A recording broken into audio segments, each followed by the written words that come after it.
Welcome to the Shun Podcast, where we expose the religions that use shunning as a tool to control people.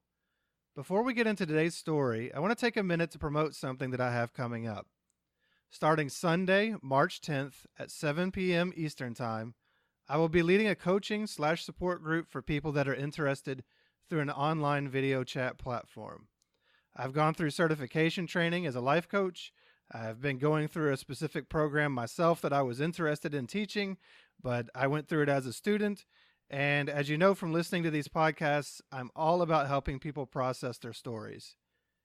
In this group, we're going to be going over questions and doing exercises that will challenge you to look at your past and to come to terms with it to start. The goal is to be able to move forward more in life.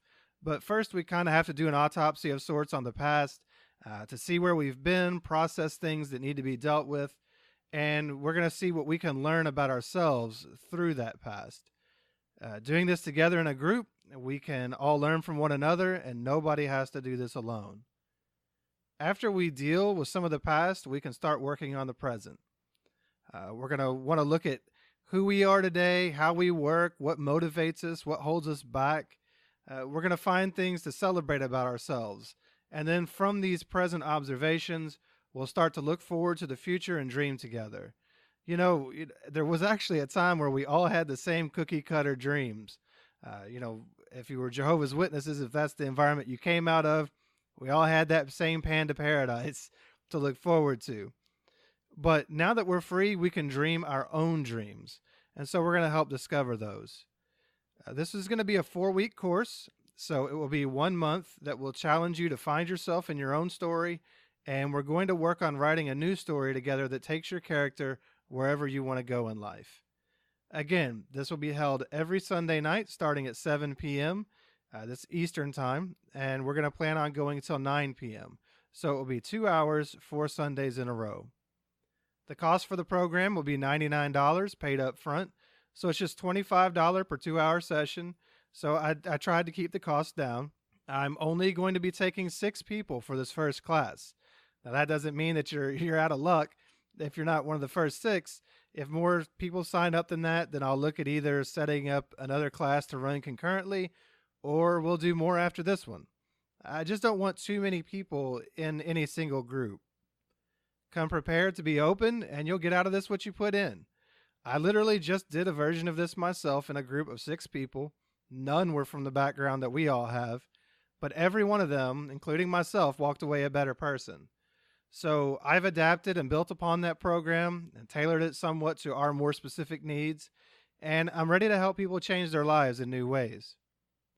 If you want to help create a better life for yourself, if you're still struggling or stuck in ways after leaving the cult, this is for you.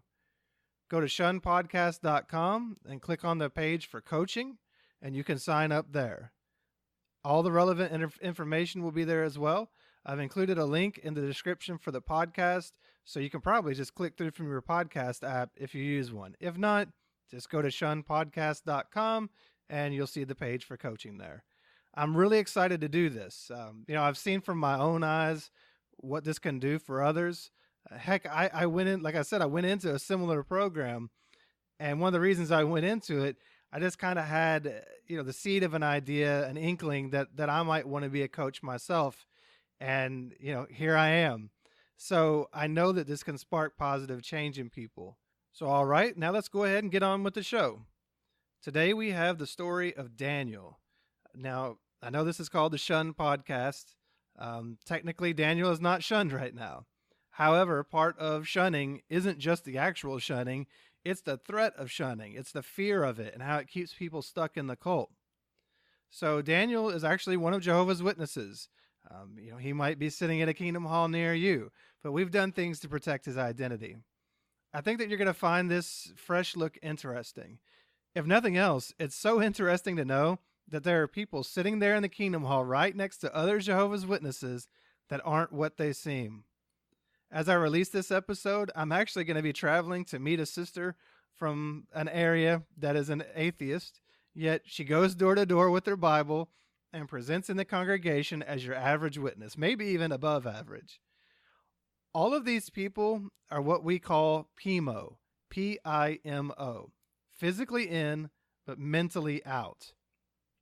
Would it surprise you to know that there are even elders in congregations that know the truth about the cult and that are struggling to figure out how to get out of their predicament?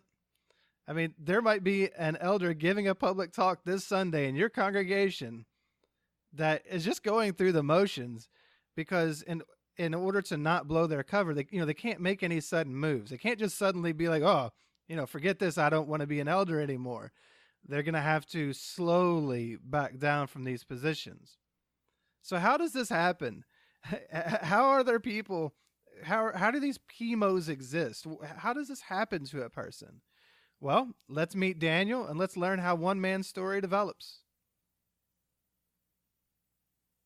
My name is Daniel Bell. I'm 30 years old. I am one of Jehovah's Witnesses, and I am not shunned.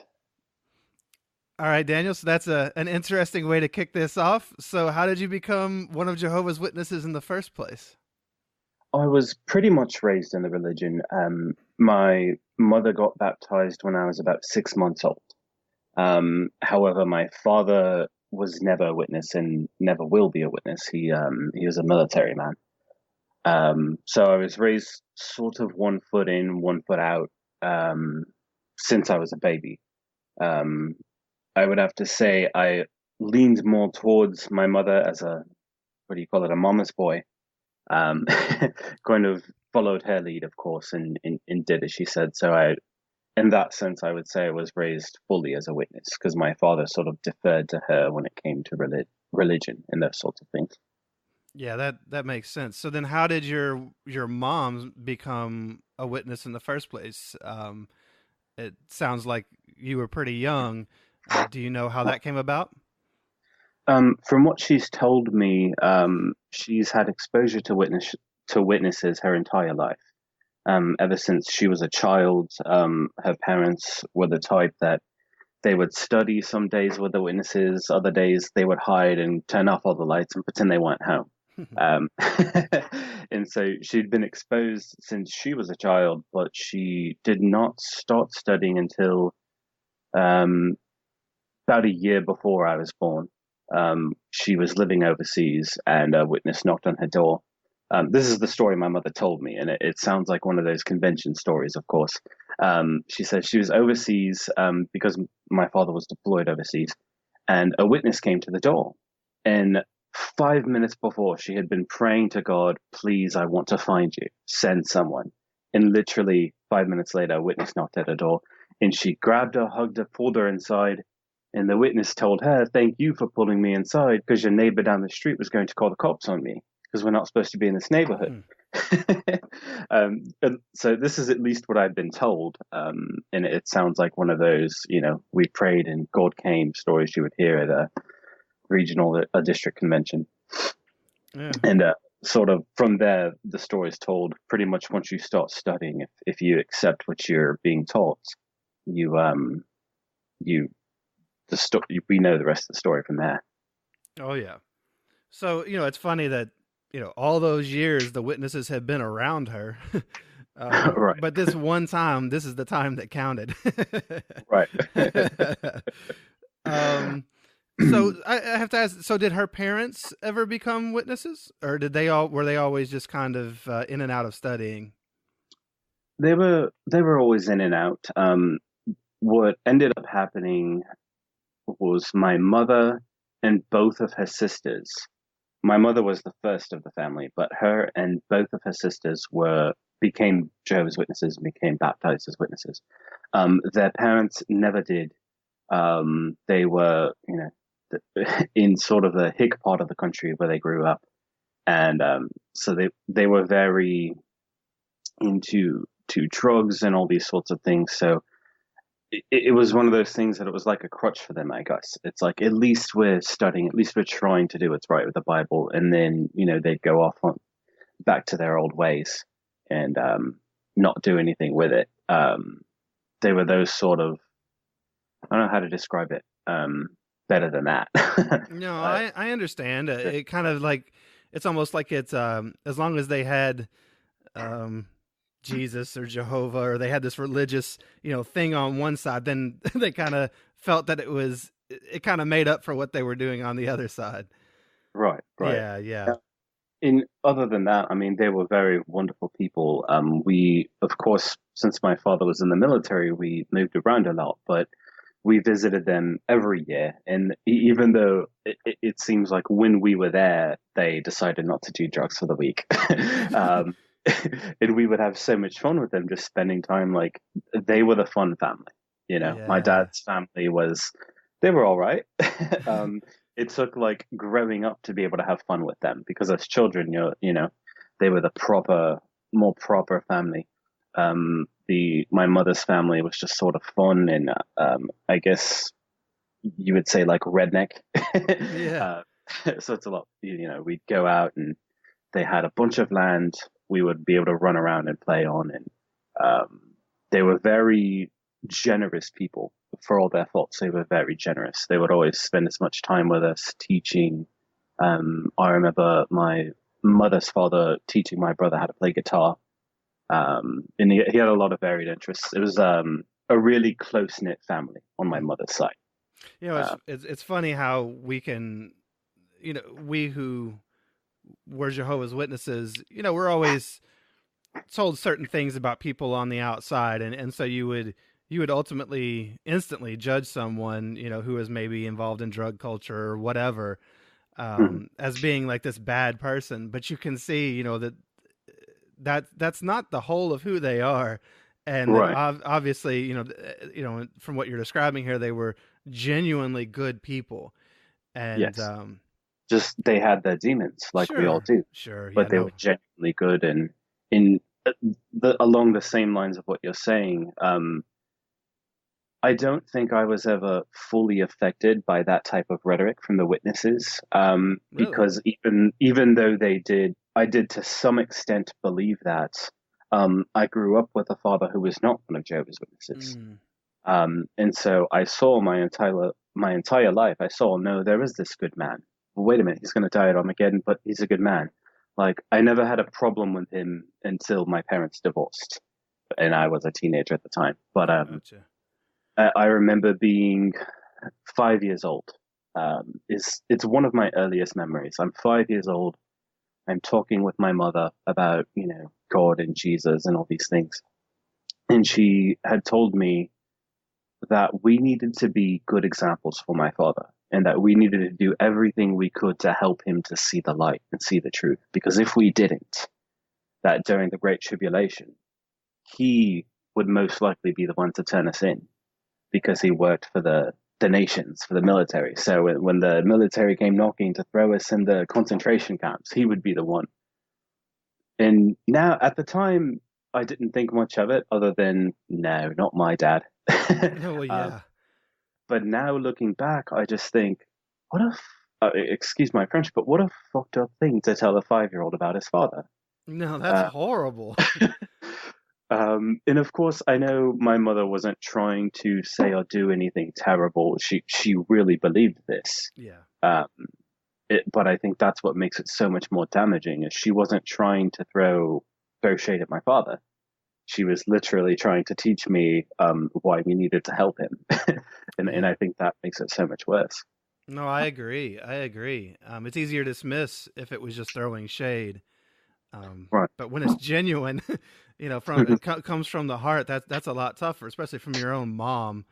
Right. Um, I want to back up to one thing that you had said, and then I want to revisit or visit how this dynamic played out. Inside your own home. Mhm. Um, you had said that your mom was praying just before the witnesses knocked at her door. Right. Um, was there something going on there, or was there something in life that was maybe getting to her that made her vulnerable to the witnesses when they came? Because a lot of times through these calls, I find that people have trauma in their past or something like that that is impacting them, and then the witnesses show up and provide them with a certain sense of certainty that makes them feel better. So I'm just kind of wondering, do you happen to know what the background was of that? I honestly can't say what was going on in that instant. that made her pray about it, because this is just sort of what I remember from the story. Gotcha. Um, I couldn't ask my mother now. She passed away when I was a teenager. Um, but from looking back and speaking with my own brother and sister who are older than me, um, knowing more about my mother now, I would have to say that she had a lot of her own demons. She didn't have the drug issue that my grandparents had, but she did have an alcohol issue. Mm. That for me, I was young. I never noticed until I was a bit older, until I was around 13, 14 years old. But apparently, speaking with my siblings, she had had that issue her entire life. So it's a mixture of that, the effect her parents had on her. Because of course, not only were they into drugs, but when she was younger, they were not as great of people as they were when they were older. They, were very physical.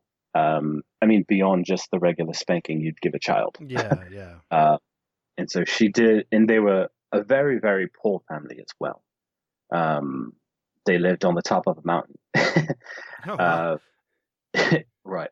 And so they were a very poor family. And then my father comes in. My mother meets my father, and I believe in high school, and he brings her into this new world of, he's not rich, but he's definitely lower middle class. And then he brings her, he because he's in the military, she's able to travel around the country and around the world with him. And it's just this completely new lifestyle that she probably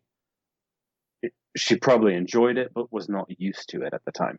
Yeah, it sounds like it would be a kind of like a culture shock to Right, go into this new world like that. right. So I mean, that's the background I have on it at Yeah. this point in my life.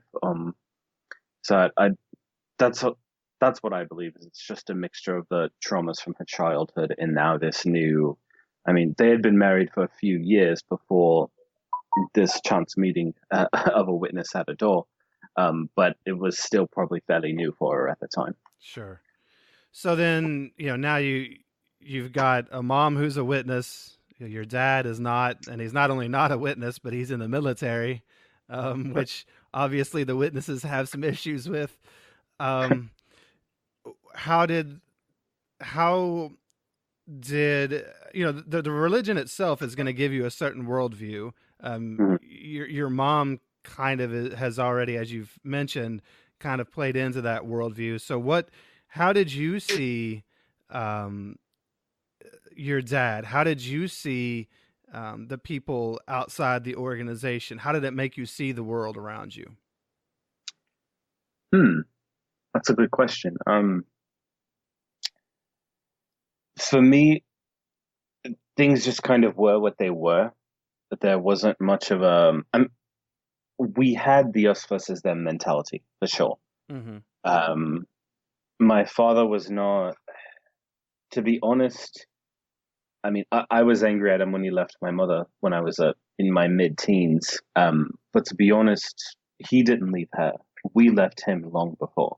Mm. Um, in the sense that we were never very close to him. How could we be? He was going to die it on again. Sure. Yeah. Yeah. Um, he was, yes, he was our father, but he was more the man who took care of us. Yeah. Um, his own parenting style, he was more of an absentee father, and I don't say that to, you know, be upset with him or anything. I understand him a lot more now that I'm an adult, but he did the best with what he knew how to do, and what he knew how to do was provide for the family. He was never that emotional of a person. I don't think you can be when you're in the military. No, no, I don't think it attracts that. So to be that emotional support that we needed at times, he was never that. He wasn't as much of a teacher. There were some things he taught me that I still remember to this day, but for the majority, he was the provider. And so it would always be odd when he would want to do something with the family. Not odd that he wanted to, but it was an odd dynamic because it was like, okay, we'll go fishing with you, or we'll do this with you this Saturday. We'll skip service and go with you. Hmm. But Yeah. next Saturday we're going back in service. Well, of course, of course. Got to put first things first, and it can't be him. Right. um, Right. so let me ask you. You said that he taught you some things. Care to share anything that kind of stuck with you? Well, I think the one of the things that sticks with me to this day, that looking back, it's sort of funny now. Um, I guess you know how when you're a kid, you start learning things from kids at school, and you bring them home, and things you shouldn't know, and you piss your parents off. Um, so I had learned how to curse from these kids at school, right? Oh And so yeah. I came home, and I guess I don't know how it happened, if I purposely cursed, if I cursed by accident in front of my parents, but my mother got pissed off, like pissed off. She took me. My father wasn't home yet because he usually worked late. She took me. She told me not to curse. Why I shouldn't curse? Jehovah doesn't like it. And she spanked the crap out of me. Oh well, yeah, makes sense on your first offense. Right, right. And so later on, my father came home, and he came into my room. And it was, I don't know if I was going to bed or if I was just like grounded. So I was just laying in bed. And I remember him coming into my room and him sitting down on my bed and talking to me, which was rare because, like I said, he's less of a teacher and more of a provider. And he told me, he said, "Son, I heard you were cursing at school, and that's not right. And, everything your mother's told you is true." And he said, "But I wanted to give you a different perspective." And of course, at this point, I'm speaking from memory. I'm not saying exact words from what he Yeah, said, yeah. but he said, "I want to give you a different perspective." He's in what he told me. He said, "Words. This is going to be more accurate to his exact words." He said, "Words have meaning. Every word has meaning, even bad words. And when you use those words in that way, you sound like an idiot." He said, "The purpose of cursing is to put people down, or it's to make an emphatic point. And you don't want to put people down, do you?" I was like, "No." And he's like, "Then don't use those words." Mm. And like that was the gist of it. And as an adult, it sounds silly and not so profound, but as a however old I was, 9 or 10, I was like, "Oh wow, like that's better than a spanking. Like the spanking just made me hide it. This I actually can say, I'm not going to curse." Wow, that's a really great point there. Yes, the spanking made you hide it, and this he actually reached you. Right. Yeah, you're not reaching a kid so well when you're just hitting them. Um, I mean, sometimes you do. I mean, yeah, I yeah. do agree with Matt. Sometimes kids deserve a spanking, Sure, I but understand. Right, right, right.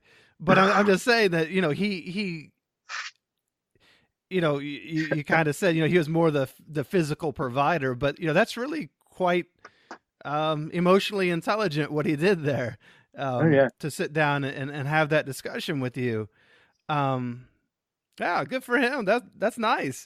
So so then, what was it like at home for you growing up as a witness? Between the two parents, just what was it like for you as being that child, that little witness kid at home? How'd you feel? You know, to me, it just felt normal. I didn't feel a good or a bad way about it. It just was what it You was. just accepted it. Right. And being in that circumstance, moving around to different military bases, um, we would meet other families that were in the same predicament. We would meet other witnesses who the woman came in after being married to a man who was in the military. Hmm. She had herself and a children. So it didn't seem out of place until we moved. There's one area of the country we moved to where there were no other people in the same predicament. And so in that particular hall, we were sort of looked at as, it was weird because some people looked at us as the oddballs. Oh, be careful around them. And others looked at us as like, oh man, like their father, her husband's in the military, and they're still sticking with it. Like they're the example. It was a really weird. Yeah, um, I would think that would be almost more like hero status than right, than being a pariah. right. Um, It wasn't as much pariahs. It was just like, most of the people looked at us in that way, in gotcha. the hero status. But there were a few that were like, oh, be careful around them. You don't know, yada. But for the most part, it was normal, to me anyway. And it did give me a little more balance because I've listened to every episode of your podcast, and I've heard stories of people who they basically have only ever spent time with witnesses, Hmm. um, other witness kids, and because we had that little bit more balance of my father not being a witness, I grew up playing with my neighborhood kids all the time. My next door neighbors were my best friends because we lived next to each other, even though they weren't witnesses. And Nice. my mother sort of had to be okay with it to an extent, because if she had told you no, you can't play with those kids, my father probably would have flipped out on Hmm. her. um, but one sense I did have growing up is that I always had a choice. Um, my father was never opposed to the witnesses, but some of his ideas were. So I remember when my brother was in high school before me, because he's the oldest, he wanted to go to his prom, and my mom didn't want him to, and my dad said, "I don't care, he can go." So growing up, I had these examples. I could see the split between how they treated my brother and my sister, and I could always see like, no, I have a choice, but I'm choosing to be a witness, Oh, even though wow. really I was still indoctrinated. Even though I had a choice, Yeah. I was still indoctrinated.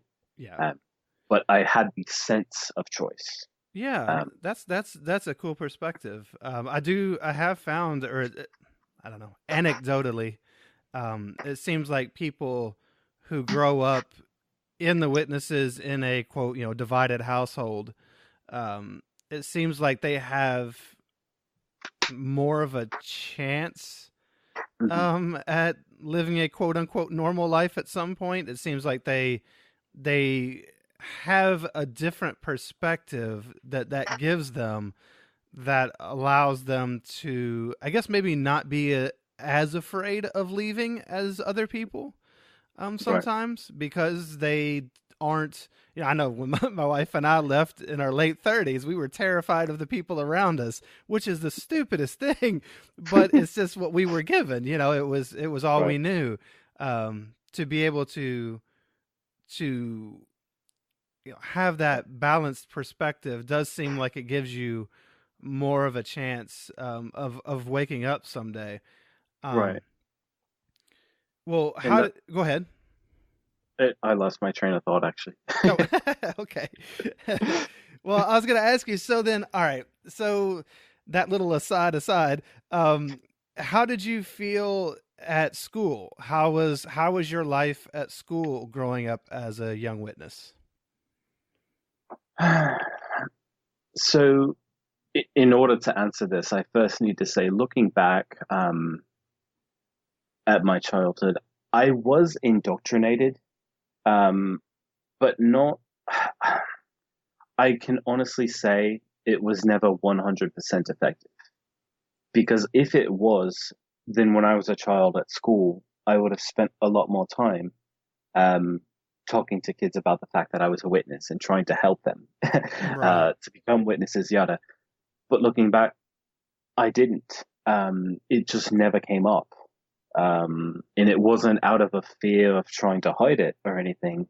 It was just simply, I'm me, you're you, let's be friends. I didn't have that divide of, oh, I can only hang out with witness kids at school, like a lot of people do. Yeah. Um, Now, what about like I I mean, you still had the holidays, the flag salute, all that. Did that set you apart? A little bit.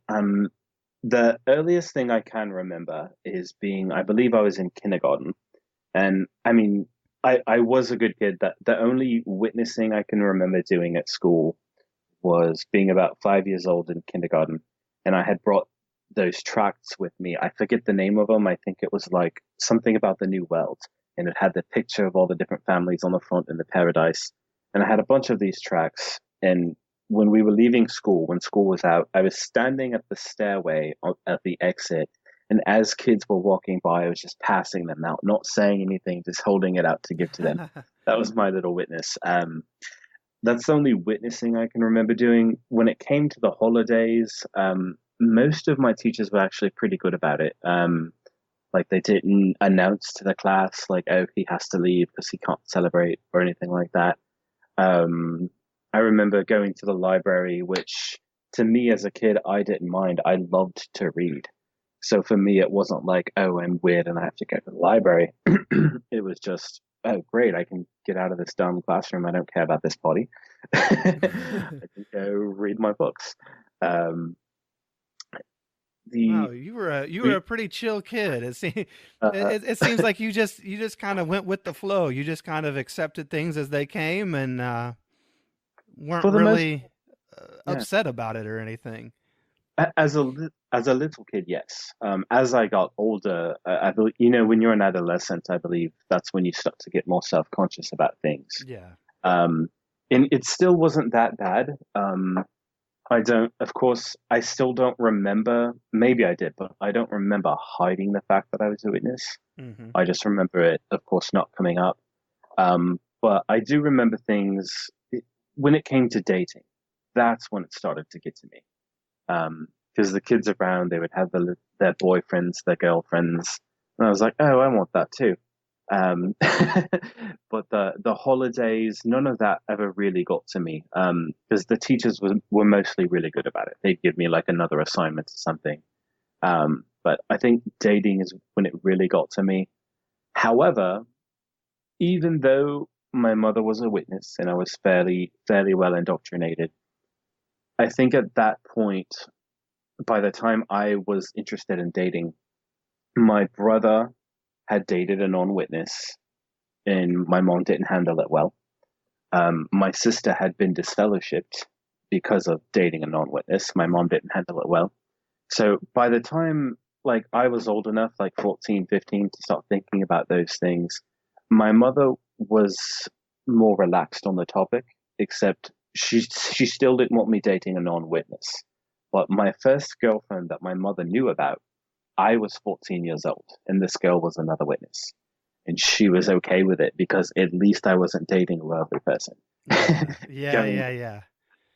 Yeah. so in my sister was furious when she found out that what the hell you're letting him date. The youngest ones always get away with everything. Damn it! There's I was the there's oldest. some truth to it. There's some truth to it because one, you're the baby, and the parents want to protect their baby. But Yeah. I honestly think the biggest reason the youngest ones get away with more is because the parents realize they were too extreme with the Yes. previous children. Absolutely. Like my mother was on a warpath when my brother dated this girl and wanted to go to the prom with her. Yeah. She was so ticked off when my father let him go to the prom.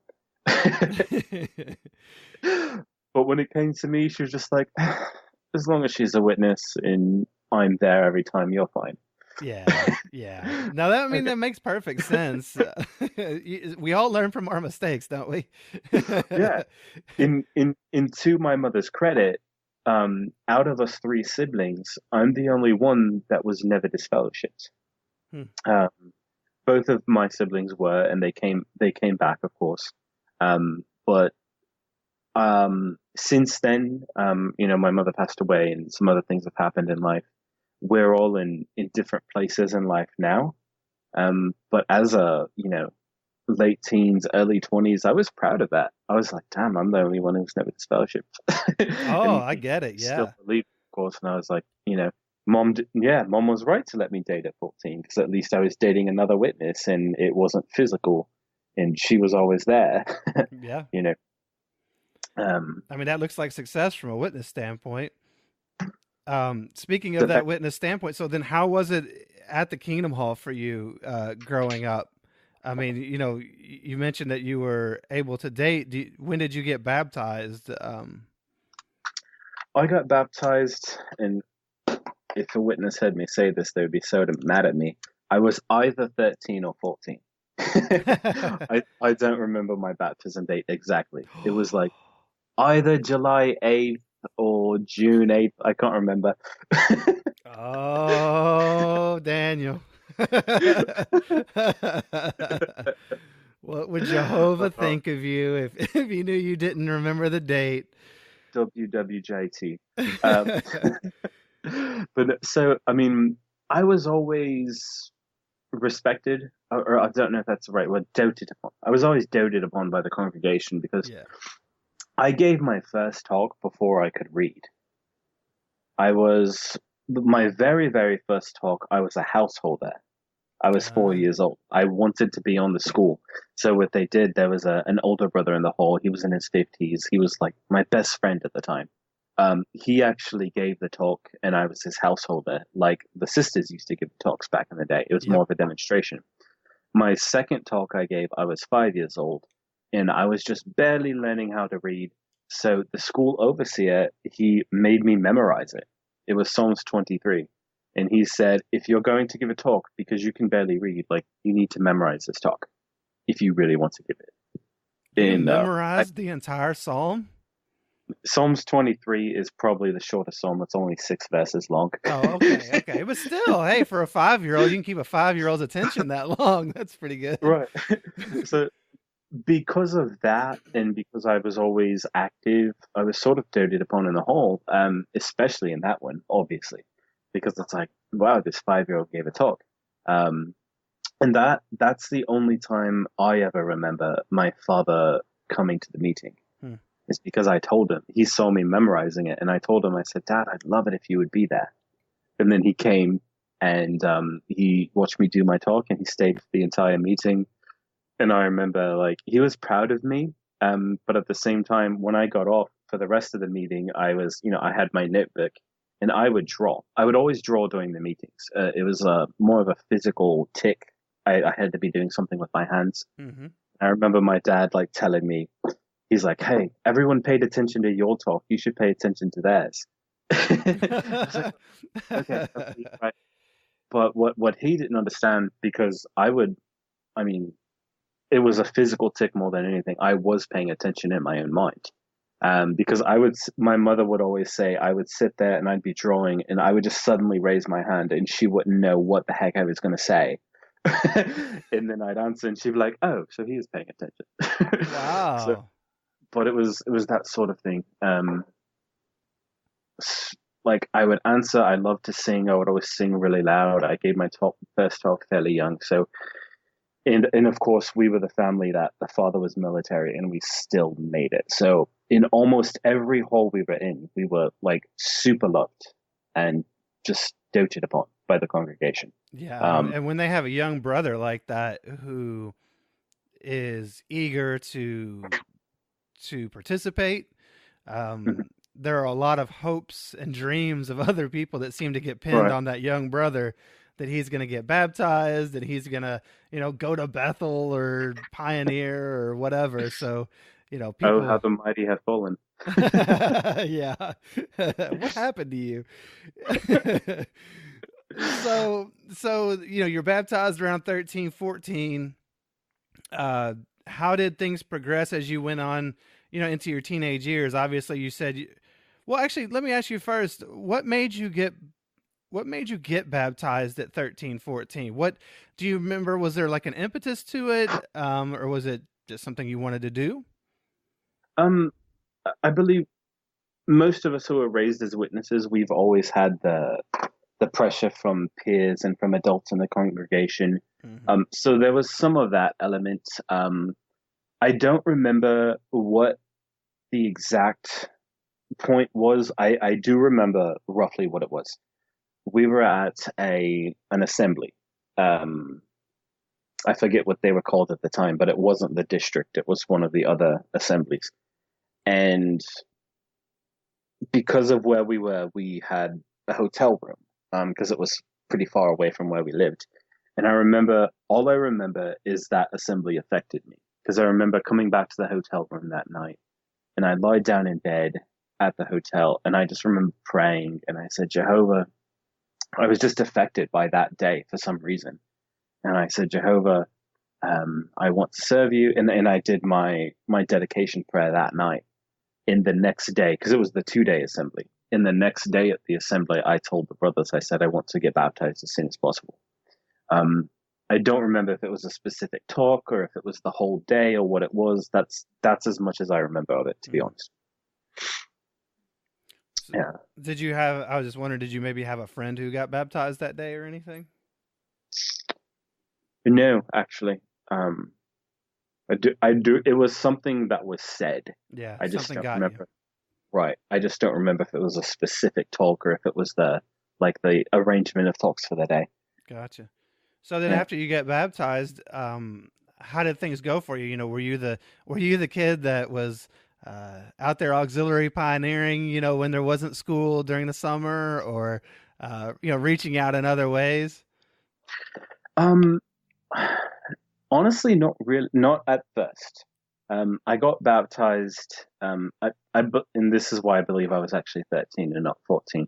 It was because it was not long after I got baptized that I met my first girlfriend. Gotcha. Um, uh, my first girlfriend that my mother knew about anyway. Um, so I was kind of distracted by that for a while. When that ended, I was around 16 years old.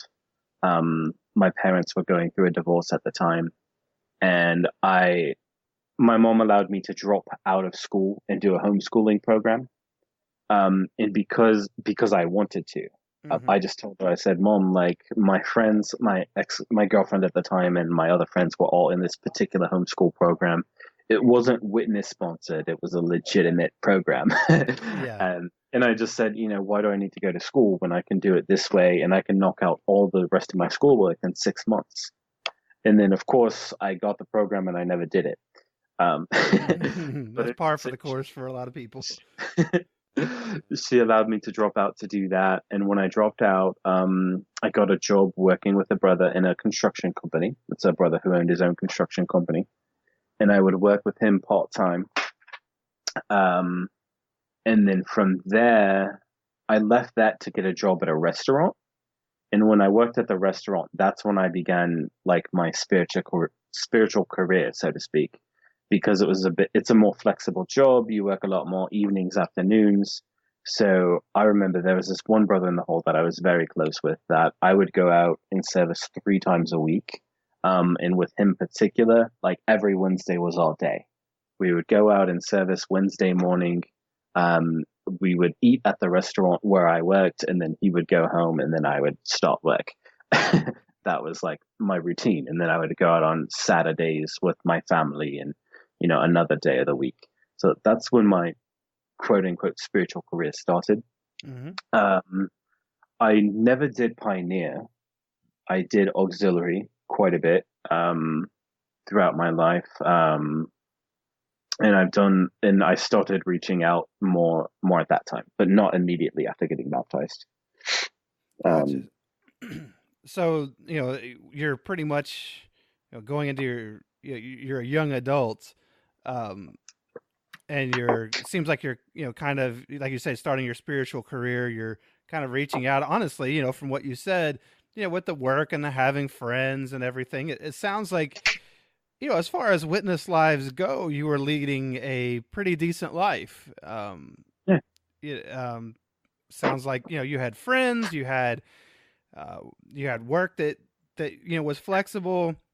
Mhm. You were able to fulfill these different aspects of life within the congregation. Um, as you got older, how did things go? Because like every young witness around 18, Mhm. hits that point where they have some decisions to make, and that's you know what they're going to do or where they're going to go live or if they're going Right. to date or whatever. How did things kind of progress for you as you got up around that age? So this is where things got off track. This is where my life started to change. Um, right before I turned it, excuse me, right before I turned 18, my mother passed away. Um, so when I turned 18, I was in the middle of this depression, this Yeah. upset. and I was still working at the restaurant, and a girl came into the restaurant that I had went to high school with before I dropped out. And so we reconnected and became friends again. I had already I stopped going to the meetings not because I didn't believe, not because I was upset. I stopped going because every time I was at the meeting, someone would try to be encouraging, Mm. say, "We're so sorry about your mother, we're so sorry." And I just wanted to move on. As much as I loved her and missed her, I didn't want that reminder. And no matter when, and I think that most people had the social awareness to stop. But there was this one brother, as sweet as he could be, he was in his like 50s or 60s, and he was autistic. So of course, this is not. So he didn't quite have the social understanding that most people have. Yeah, he was probably obsessed with it. Right, and it was like every single meeting, he would come up to me, put his hand on my shoulder, and tell me. And I appreciated the sentiment, but at the same time, it was just that reminder that I didn't want. Um, and so I sort of stopped going because I was like, if I go, he's going to talk to me. If I go, he's going to talk to me. Were And there so, other congregations you could have gone to? I don't know, where you were located or anything. well, in this particular, I've been pretty vague about that as I'm still a witness. Yeah, uh, yeah. I'm just wondering if there were others around. You don't have to give anything away. in this particular area of the country, the nearest the congregation I went to was about 15 minutes from my house. And it's a rural area. Gotcha. So there was one congregation in the hall, and the next closest hall was like an hour and a half away. Right. Right. And I was not doing that. So you had that one choice. In fact, that's the hall that my girlfriend was from when I was 14. And I was just like, no, I'm not driving that far. So I basically stopped going because I didn't want to deal with that. And then, I'm at work one day, and this girl from high school comes in, who I always thought was pretty, and we sort of reconnected as friends, and that progressed, and we ended up sleeping together. We ended up dating for a while, well, since I wasn't going to the meetings, but I still believed.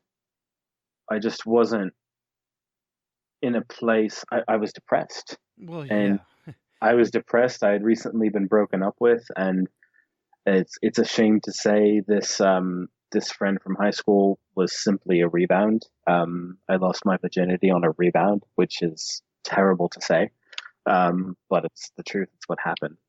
Um, and so, of course, people from the hall, they would see me around town with this girl. I never saw them, but they clearly saw me because the brothers came over one day. My mom had passed away, but I was still living with my brother and his wife. And the elders came over one day to do a shepherding call for them. And then as they were leaving, they asked me to come out, and they just said, "Oh, are you dating so and so? Because people have said they've seen you around town." And I said, "No, we're just friends."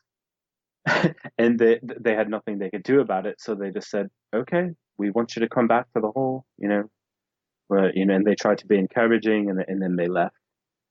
They knew I was lying, of course. Yeah, yeah. But they didn't have.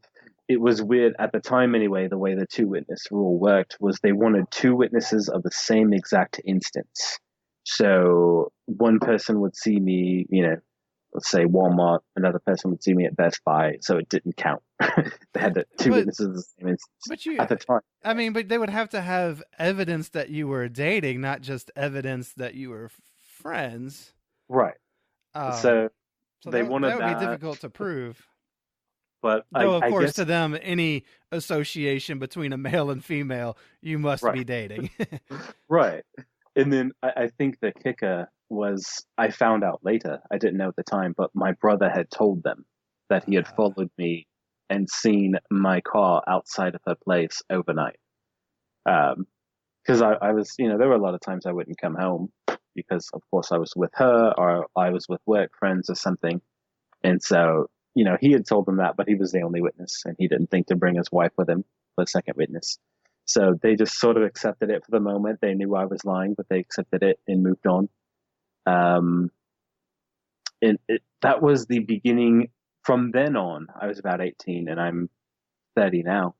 for the past 12 years of my life, it's been a back and forth with being a witness or not, and for different reasons every time. Hmm. So for that, it wasn't for lack of belief. I was just depressed and I couldn't do it, and I couldn't be around, especially this particular person that always reminded me. Yeah. And so, And uh, you got to give yourself some compassion too. I mean, you lost your mom, and um, I mean, I know it was kind of a rebound as far as the dating world goes, but I'm sure you were just hurt and kind of feeling alone. right, And I I know, was sure. yeah. I mean, it really makes sense. I feel sorry for that 18-year-old kid who was so broken. Because that's really tough. I don't you haven't really discussed, and you don't have to put the details out there about whatever transpired with your mom leading up to her death. But Mhm. it's a tough thing to endure. But at 18, you're at an age where there's a lot going on anyway, and yeah, that's really tough. So it's not. I know as a witness, we would have, it would have been. It's unfortunate that the elders would, if they had known what you had done, would have shamed you for it instead of trying Right, to understand you. right. Um, and that's just a shame because uh, it really, if you put yourself in that position, you can easily see where a person is reaching out for love, affection, understanding, comfort, whatever, in any way they could probably get it. Um, that's tough. Were the elders? Did the congregation kind of rally around you when your mom died, or uh, can you They speak to that? I don't know. they They're all different. did and they didn't. Okay. So I need to go back because I'm just forgetting to mention things. When my mom passed away, she was actually disfellowshipped. Oh Um, wow. so the progression is my mother and my father start going through the divorce. Um, this is around the time my mom's drinking problem is getting worse, Okay. but it was always a problem, but it's just getting worse. I just never noticed it because I was a kid involved in my own crap. Sure. And so her problem's getting worse. I'm thinking you started drinking because dad left you. So I'm pissed off at my dad. Mm. Um, but her drinking is now, it's no longer private. We're having congregation gatherings at the house, and everyone comes over. My mom's inside, the rest of us having gathering. My mom comes out wasted. Mm. So the brothers are trying to help her because they know what she's going through. They're trying to deal with her, and be nice. But after so many instances of this happening, they said, you know what, we love you and we want to work with you. But we can't have this continue to happen. We can't have you continuing to be like this around people. And so they disfellowshipped her. Mm. Um, and so she was disfellowshipped for, it was a few months. It was at least 3 or 4 months before she passed away. And at the time, when she did pass away, I didn't know why, because all I know is I I worked a split shift. I worked in the morning at work and then I worked in the afternoon. So between shifts, I came home because it was only 10 minutes away, and I took a nap. And I woke up to hear my sister-in-law screaming, like running down the hall screaming. And I'm like, what the hell? Why are you acting so stupid? But she was loud, so I got up and I walked out, and she had run into the backyard where we had a pool. And I walked back there, and as soon as I opened the door, I see my brother. My mom is laying down on the side of the pool. My brother is like half in the pool, half out, trying to give her CPR and like freaking out, and his wife is freaking out. And I was in shock. It's like I looked at the situation and just turned around and walked away because I was in shock. And I, I I'm surprised at myself to this day because being at that age, but I think it was just shock because I walked away. I walked inside the house and I dialed my boss. And my boss picked up the phone and I said, I can't come into work this afternoon. I think my mom's dead. And she said, okay, no, deal with that. She let me go, of course. And then I called my girlfriend at the time and I was like, come over. Because I was like, you and your mom need to come over. I can't be here. Because by the time I called her, I knew it was like my brother's wife had come in and been like, we can't get her back. The ambulance had come, they couldn't help her. So that's when I called my girlfriend and I was like, you guys need to come pick me up now because I can't drive over there and I can't be here. It was just, I was in shock. It was kind of selfish because I wasn't there like with my brother, but it was just, that's the only way I could deal with it. Yeah. Um, they came to pick me up and I left and I came back later. But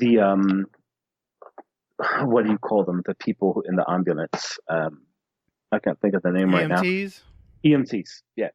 The EMTs, they were like, yeah, she's passed away, and they took her. They didn't do any sort of autopsy, I think is the word, where they find out what was the death. So I didn't know at the time what caused it, and I didn't care to know because I just needed to process the fact that she was gone. Yeah. The reason doesn't matter as much then. And then I did find out just within the past year or two, my sister had been living away. She was living across the country, but I of course called her and said, Mom, Mom passed away. And she came home, to where we were to be with the family and for the funeral and everything. And while she was there, she took my mom's diary. And she apparently found in my mom's diary a suicide note, basically saying, which when I found that out, even before I found that out, I had a feeling because of everything my mother was going through. And I blamed the organization, not immediately. It was years later that I blamed them. Because she passed away. I had lost my girlfriend. I stopped going to meetings. I was depressed for a while. And this lasted about a year that I wasn't at the meetings until I finally said, you know what? I need to get back in the right headspace. I can't be here in this house anymore where my mother is. I need to go back to the meetings. I need to get in the right headspace because I still believed at the time. Sure. And so I called my sister who lived on the other side of the country and I said, I need to get out of here. Can I come with you? And I'm coming back. And she told me, she said, yes, you can come here. You can go back to the meetings. But before you do, you need to go to the elders about what you've been doing. And she said, I'll take sister. No, it was actually very good because she said, I'll take you here either way. Yeah. But I need to know that if you really want to come back to the hall, I need to know you're serious about it. Yeah. And I said, okay. And that's how you show. Yeah. And so I was not only dating this girl, but I had been smoking. And not because I thought it was cool, but literally the reason I started smoking was because I at the restaurant I worked at, I was ticked off because everyone got smoke breaks whenever they wanted. I only got my 2 15-minute breaks or whatever they were. So I wasn't even inhaling. It was so stupid. I wasn't even inhaling. I would just like puff on it to make it look like I was smoking so I could go out. But the stupid thing is witnesses had seen me do it. Oh, so gosh. I knew they had seen me because the elders had told me. They had asked me about that as well. And so when I went to tell the elders what I was doing, I didn't tell them that I had slept with this girl. They asked me and I lied. But I did tell them, I said, but I have been smoking and I've quit. And so I got reproved. And it was funny because they told me, they said, they sent me out like they always do. They discussed and they brought me back in. And they told me straight up, they said, we don't believe you're very repentant, but we do see a trace of repentance. And because this was all probably brought on by depression from losing your mother, we're not going to disfellowship you. We're just going to reprove you. At least they were honest about it, but They were more honest than you were being. right. But I think the reason I lied is because I was afraid that if I told them the truth, they would disfellowship. Well, sure, yeah. And so they reproved me. I called my sister and I said I went to them. They're announcing the reproval tomorrow night. When can I come out there? And so we set it up, and over the next month and a half, we got things ready. My brother was moving away too. None of us wanted to be in that house anymore. We sold off everything, my mom's old stuff, all stuff, other than sentimental things we wanted to keep. Sure. Because we were all moving, our separate ways. And so I moved across the country and started a new chapter of my life at that point. I'm going to stop here for a second because I've been talking a while, and I'm sure you have questions about something.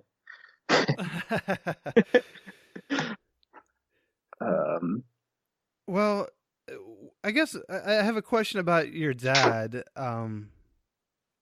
Where was he when this all went down? See, I have a habit of forgetting to mention things. That's okay.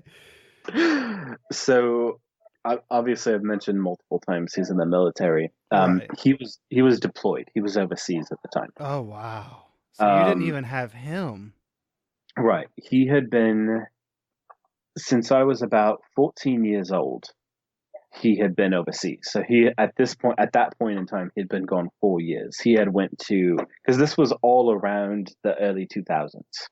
Okay. My mom passed away in 2006. Okay. So from like 2002 to 2006, he was in Iraq, then Afghanistan, then back in Iraq, then Korea, then back in Iraq.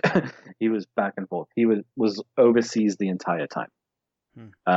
At the time my mom passed away, he had been in Korea for about a year.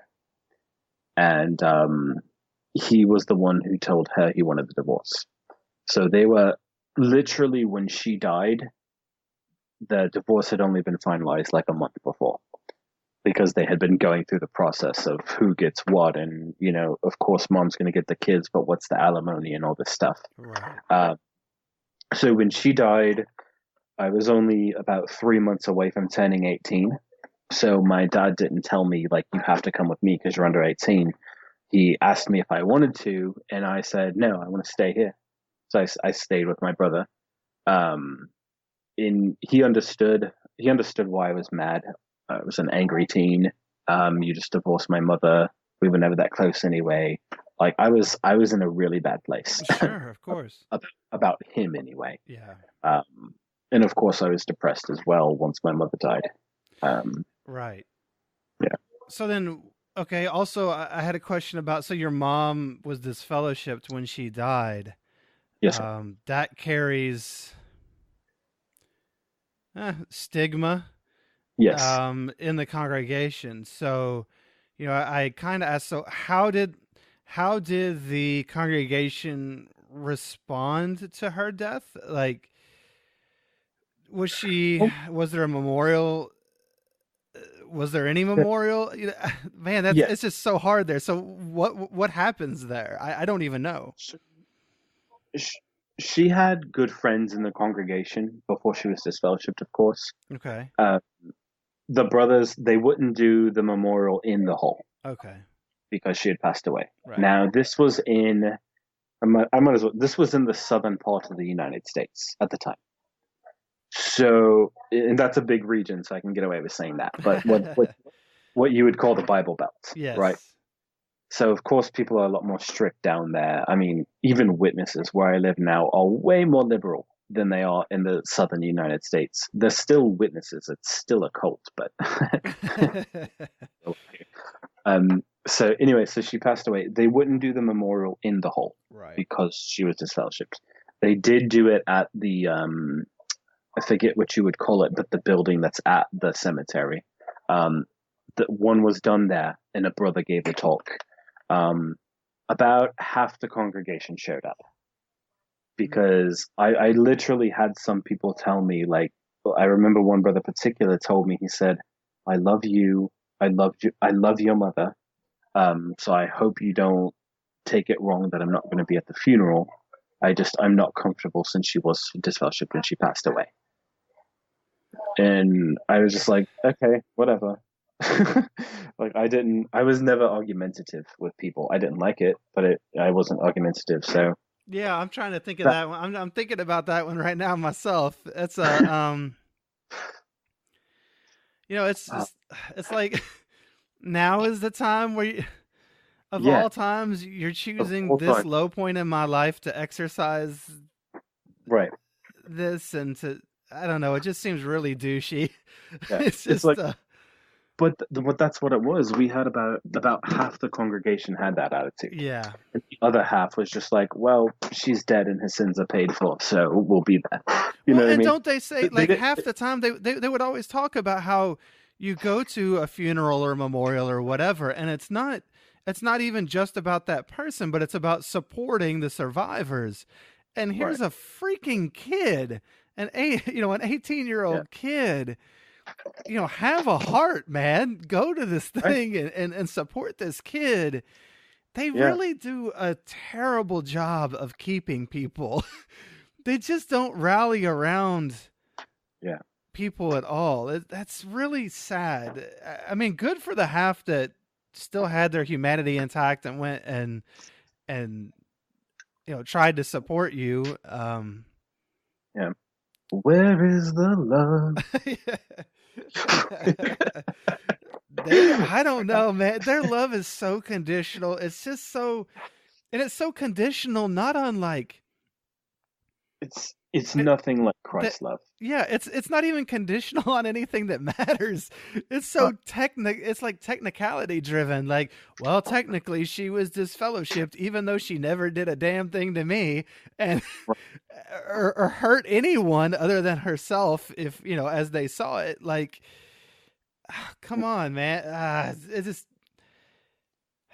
Yeah. It was pretty wild. But of course I wasn't thinking these things at the time because I yeah. still Yeah. believed and I was in my own head dealing with my own crap, right? You Yeah, know? and you could understand because, you saw the same technicalities in life that they saw, Right. probably, to some degree, because we all did. There's just the way our humanity is shut off by that doctrine on different levels Right. is astounding to me. Every time I hear some new way that that it was done. I mean, I know in my own case, I, wasn't invited to my dad's funeral or memorial service, and uh, you Yeah. just the way they act around that stuff is so silly.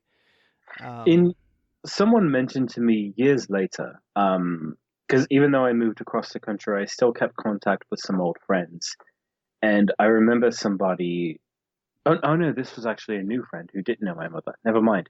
I remember because I would tell people my story, of course. When getting to know them, they want to know who you are, all these things. So they knew that my mother was a witness and that she passed away during a time of being disfellowshipped. And it was an older couple. And I remember being at the dinner table with them. And now my aunt had passed away, and she also passed away while she was disfellowshipped. oh my. And so we were having dinner with them, and they had asked me something about my family, and I said, "Oh yeah, I just heard my aunt passed away." And then my cousin called me, and so I was on the phone with my cousin, and I basically it was just being consoling because I had been through it myself, and I told them, I said, you know what, it's okay because you'll see your mother again, and I'll see mine again. It's we're gonna see them again. And this couple I was at dinner with, um, they kind of looked at each other. And when I got off the phone, the wife, it was funny because they had to argue about it. I didn't have to say anything. The wife said, well, she said, I'm glad, it seems like you were good consoling that person. And he said, but sh- both your mothers were disfellowshipped when they died. They're not going to be there, right? And the husband like flipped out and was like, wait a minute, this kind of voice. And he's like, they died. Um, they died and paid for their sins. We don't know. And then like they started going back and forth about it. It was crazy. Oh But gosh. just even her comment could be so hurtful. Now, this was Yes. already 4 or 5 years after my mother had passed away, so I'd moved on a little bit. But if that had happened right after, I would have been really pissed off. Well, that's not God. I mean, they're so tone deaf. That's not the time to It's not.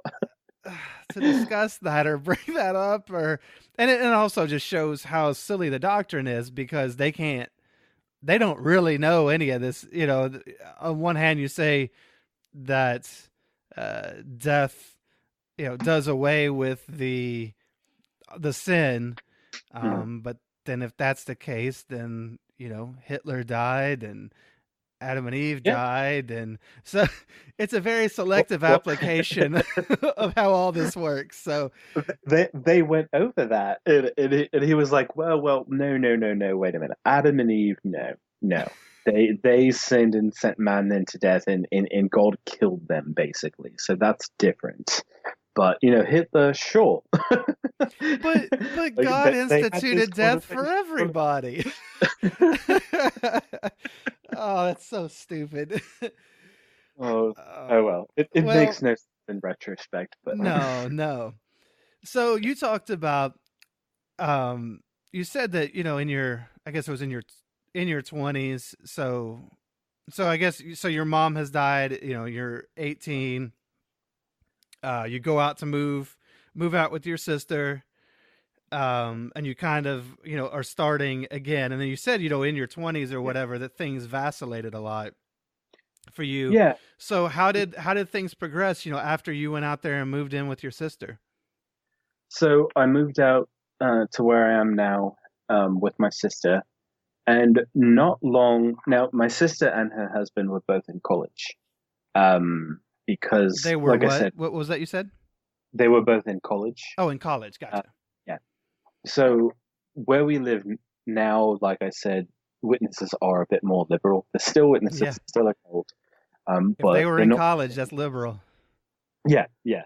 Like the hall I'm in now, I'm in a foreign language congregation, and just about every elder for sure, and just about every member of this congregation has been to college, What the which is heck? shocking. But you can go to college and still be a witness. Yeah, not where I'm from. No, I mean there are plenty of people who go and still be witnesses Right, afterwards. right. Obviously, I'm going a little out of space there, but Sure, sure. um, yeah. So they were in college at the time, and my sister's husband at the time got accepted to grad school on the other side of the country. So I really only lived with them here for about 6 months before they had to move away. Um, Now he moved before she did, because she was just like she was finishing up her degree here and was just going to look for work out there. So she was her. It was basically a year after I moved here before she was gone too, and then I had to get my own place, which lasted very, very briefly.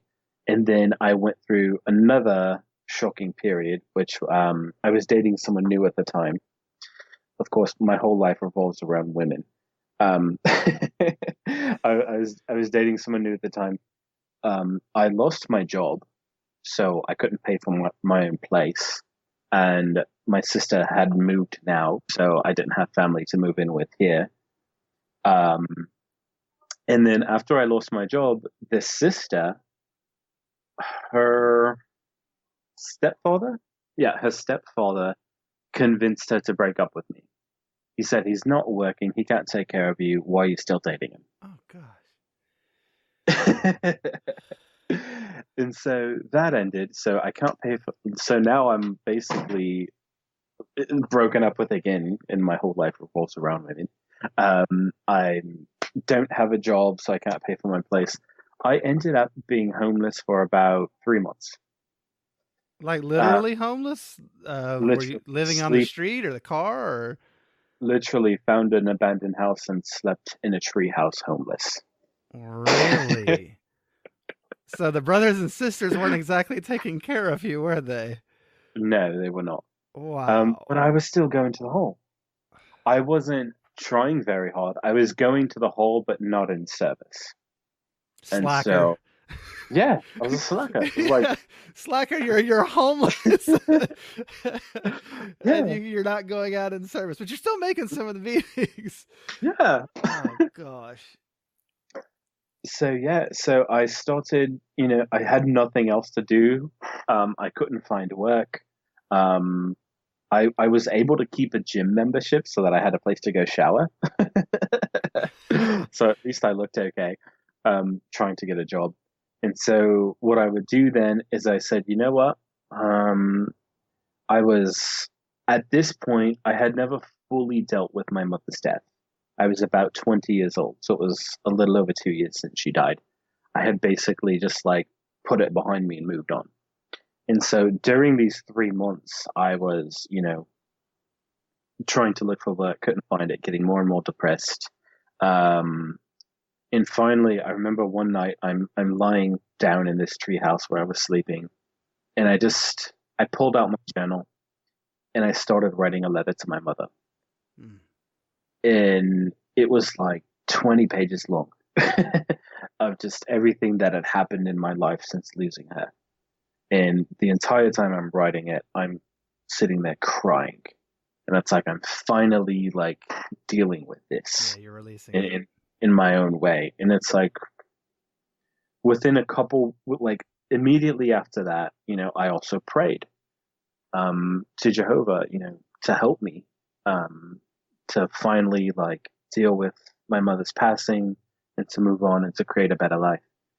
And so I did that one night. The next morning I woke up and I went to the Kingdom Hall and I went out in service. And I started a new pattern of service every morning, look for work in the afternoon, go sleep in my treehouse at night. Because still the brothers went. But now that I was out in service too, now the brothers wanted to take notice of me and try to help me out. Seriously, there's no words to describe. Looking back now, there's no words to describe how ridiculous it is Yeah. that you won't help a human out.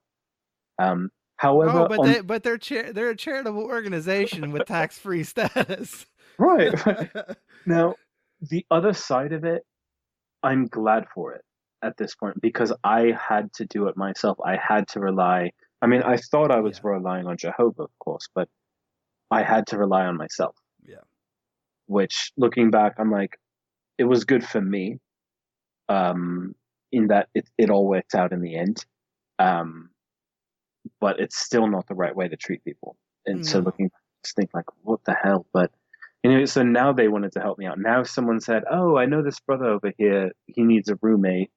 Um, he doesn't pay that much in rent, so it won't hurt if you can't pay him for the first couple months." And so they connected me with this guy, so I got a place to stay. And Wow, once it just hit me how what they're doing by doing that is they're setting up the dynamic where look, Jehovah provided. yeah, Because so these are the blessings you're getting for going out in service now. Like yeah, they withheld help until you did what they wanted and then they helped. That is so evil. but you know what? I was sold on it hook, line, and sinker. I was Oh like, let's just gosh. I've never provide. seen that. And Wow. then, brothers started calling me saying, "Hey, I don't have a job, but I've got a day's worth of work. Come on over, I'll help you out." Well, Sure. of course they did. Jehovah provides. And this was also all around the 08, 09, the stock market crash. That's why it was hard for me to find a new job. Yes. Come on. It was hard for everyone around 08, Yeah. 09. It wasn't because I wasn't going in service. It's because the economy was in the dump. Oh gosh. Um, but anyway, and I finally found another job. Um, well, a few rounds of jobs and thinking about going to the local community college, but going back and forth, all that. But anyway, I eventually found another job, and that worked out for a while. Um, and I was taking things seriously, and I was moving up in the congregation. I was auxiliary. I was working. I had a place with this brother. I was auxiliary pioneering. I was carrying the mics in the hall, starting to get other privileges. I was all the way up to praying at the opening prayer of the meeting, Mm-hmm. and that's like, at least in my hall at the time, that was like one step away from getting appointed as a ministerial servant. So I'm on the track up. I still believe. I've never not believed. I've just fell away for different reasons Right, right. at that point anyway. So I'm right before ready to become a servant, and then Facebook stops my progress. So you know how on Facebook, or not on Facebook, you know how you'll go to a website to look at something and it'll ask for all these permissions and you just don't read it and click yes. Oh, yeah, So that's what everyone does. so one night I was supposed to give the opening prayer, and they said, you know what? Someone at the beginning of the meeting said, actually, we need you to do something else tonight, like run the mic. So I did that instead. Um, and then at the end of the meeting, two brothers wanted to talk to me, and they brought me in the back room, and they said, Daniel, people have brought to our attention some posts you've made on Facebook. Um, in like dirty jokes. And I'm like, what? I've never posted a dirty joke on my Facebook. And they're like, hey, you're not in trouble. We're just, we needed to talk to you and counsel you about it. And they pulled up my Facebook page and showed it to me. And I've always been somewhat thoughtful and reasonable. And I looked at them with absolutely no disrespect. I said, I'm sorry, do you know how Facebook works? Because if you look at that, it shows that I did not post that. It's on my wall, but I didn't post it. And this is how it uh, works. And they were like, well, and they were convinced, and they were like, okay, so we understand you didn't post it. And they're like, but if you're this close to being a servant, you're supposed to be an example for the whole.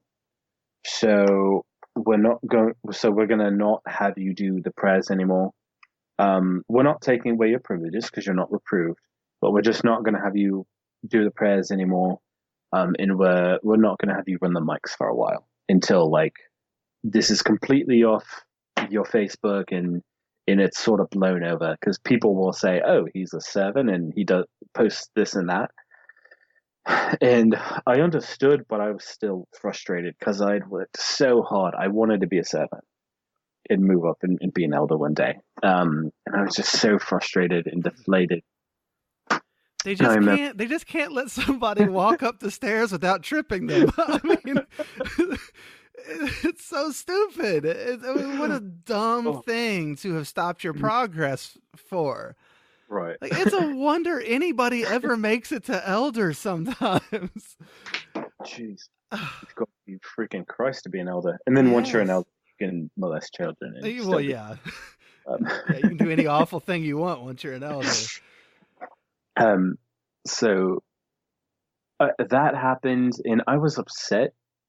But I wasn't so discouraged I was going to leave. I just, was like, well, I'm going to take a break from trying for a while. I'm just going to go out in service and be at the hall. And I'm not going to push to reach out and all these things for a while since they're holding back from it for a while anyway. So I slowed down a bit and I started reading more. Now I also decided I need to really get serious about this religion because I've always had questions, unanswered questions. I've never doubted to the extent of maybe this isn't true, but as early as I can remember, I've had questions about things that I'm just not sure of, like back to the 5-year-old saying, no, my father won't turn me into the government. There's always been some sort of question in my mind. And another thing my dad taught me that I still hold on to this day is a particular way of thinking where no matter what belief I'm taking on, I always square it with the question of what if I'm wrong? If I'm wrong, what does that lead to? And so I used to, I believe completely different things now than I used to. But for instance, just an example of that, the blood issue, the way I used to square it is, okay, I believe the Bible says we don't take blood. We shouldn't take blood. What if I'm wrong about that? Well, if I'm wrong about that, I die, but I've still lived a good life, and God will still know that I've done my best for Him and that I only did it out of my belief in Him. So I'll still be resurrected. So it's okay if I'm wrong. It's okay if He doesn't mind me having blood, because either way, I'll be there then. That's how I used to square it. Mm-hmm. A lot of my beliefs. And I still square my beliefs roughly the same way, but I've come to different conclusions. And in some things, I don't square it that way. And we'll get to that. But so I just decided at the time, I was like, since I've got this, I'm not going to be able to use for these extra things right now. I'm going to use that extra time to really start to study and answer these unanswered questions. In anyone who's undertaken this endeavor can attest to, when you start to study the witnesses' material deeper, it makes less and less sense and causes more and more questions. Daniel, you're not supposed to read that stuff. No. Reading only the witnesses' material and the Right. Bible. But, Charles Taze Russell did say that you can't read the Bible itself. You have to read it with studies in the scripture for it to make sense. Right. So I undertook this endeavor, and it raised more and more questions. It didn't answer my questions. And what I initially did was I said, you know what? I believe I don't want to have these questions. I'm going to stop this. So I just stopped the endeavor. Cognitive dissonance. Yes, that's at its finest. Absolutely. So I stopped that, and then just sort of got back into the swing of things, and I just I didn't push for more. I got back to where I was running the mics again, and I was happy with that. And I was like, I don't need to be a servant. I can run the mics. I can, go in service, be a good witness, and live a good life. I don't need to be a servant or an elder. I want to serve Jehovah by raising a family, by raising my children as witnesses. Mm-hmm. And that's the route I went for a while. And I was working at a new job at a retail store with pretty much all witnesses, except for one person. There's one person there that wasn't a witness. And he would always question us about things. So I would witness to him, or I would try to witness to him in ways that make sense, because now that I've done some studying, I know more things that don't make sense. I've had a few classes in college. I don't have a degree or anything at this point. But I've had a few classes, so there's things I'm like, okay, evolution is real, but God created through evolution. So I don't believe this other crap about evolution not existing. So when this guy was asking me questions and I was trying to witness to him, I would hear other people giving the worst, in my opinion, the worst witnesses. He would ask a question like, well, why don't you guys have beards? Because he had a really nice beard. Mm. And it was, it's not a super doctrinal thing. It doesn't really matter, but he would get the worst answers from these other people. And so I would purposefully be like I remember one brother told him, we don't, because it's, because I forget what his explanation was, but it's really dumb. It was something like, we don't because of the way the world looks at them, yada, yada. And we want to be above reproach. Mm-hmm. And in okay, that might be okay unless you're talking to someone who has a beard. You're just telling him he has reproach now, is what you said. You idiot. Absolutely. Yeah. And so I remember because of that, I stopped shaving for like a month. And I just trimmed my beard.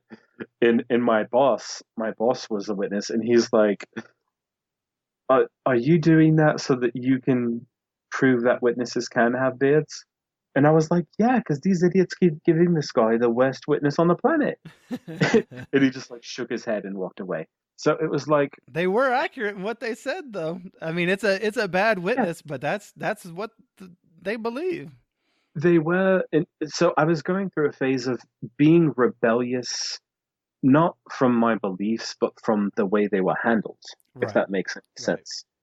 Um, and then at that point, I was reading a lot more. I was listening to a lot of podcasts, some of them that maybe witnesses shouldn't listen to. The Joe Rogan podcast, the Sam Harris podcast, um, things like that. I was reading a lot more books that were non-witness books, Yeah. Things in getting other different ideas in my perspectives. yes. And so for the first time in my life, I started openly questioning the witnesses. And not to other witnesses. I mean, in my own mind, like actually saying, well, what if this isn't true? And so I had tried to do this study project to get to believe more, and it made me have more questions. So I stopped. So now I'm saying, well, what if this isn't true? And I'm going to the meetings. I'm at home studying my own, not apostate material, just other material, Hmm. science material, psychology, things like that. And I came to the conclusion that I thought about it more, I was a bit more thoughtful, and I said, you know what? As long as I'm going to the hole, it doesn't matter what I read. It doesn't matter what I learn from these other books, because if I'm continually going to the hole and putting that in my mind, of course I'm going to believe. I want to examine this on its merits, simply on its merits.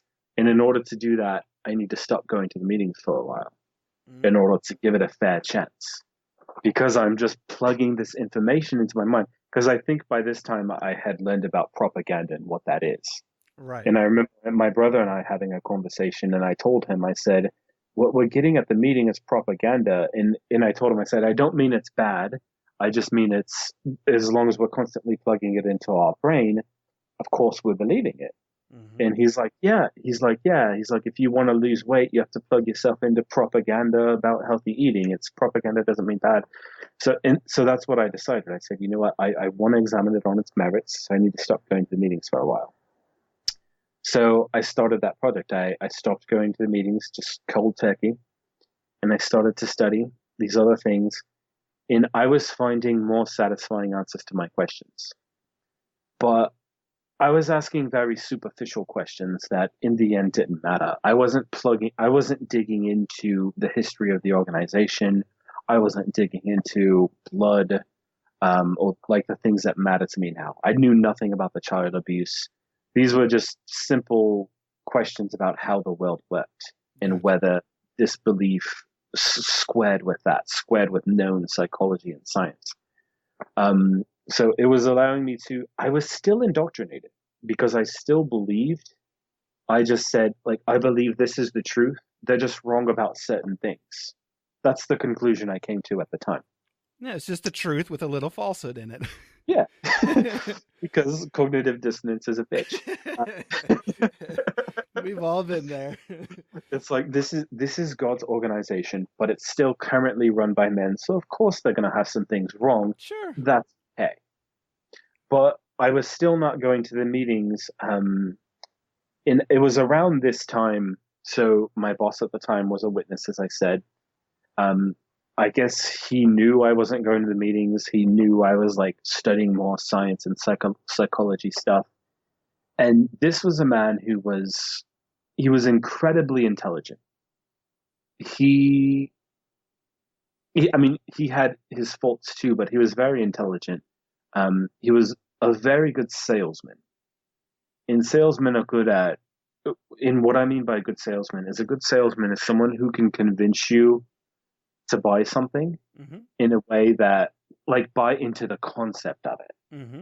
So if a good salesman doesn't convince you to buy something. He makes you think it was your decision to buy it. Yep. It makes you feel like it's your idea. I mean, Right. sales is sharing enthusiasm for something. So Right. he's sharing his enthusiasm. And then if he can get you to become enthusiastic, then there Right. you go. And he was also very intelligent. He did know a bit about psychology.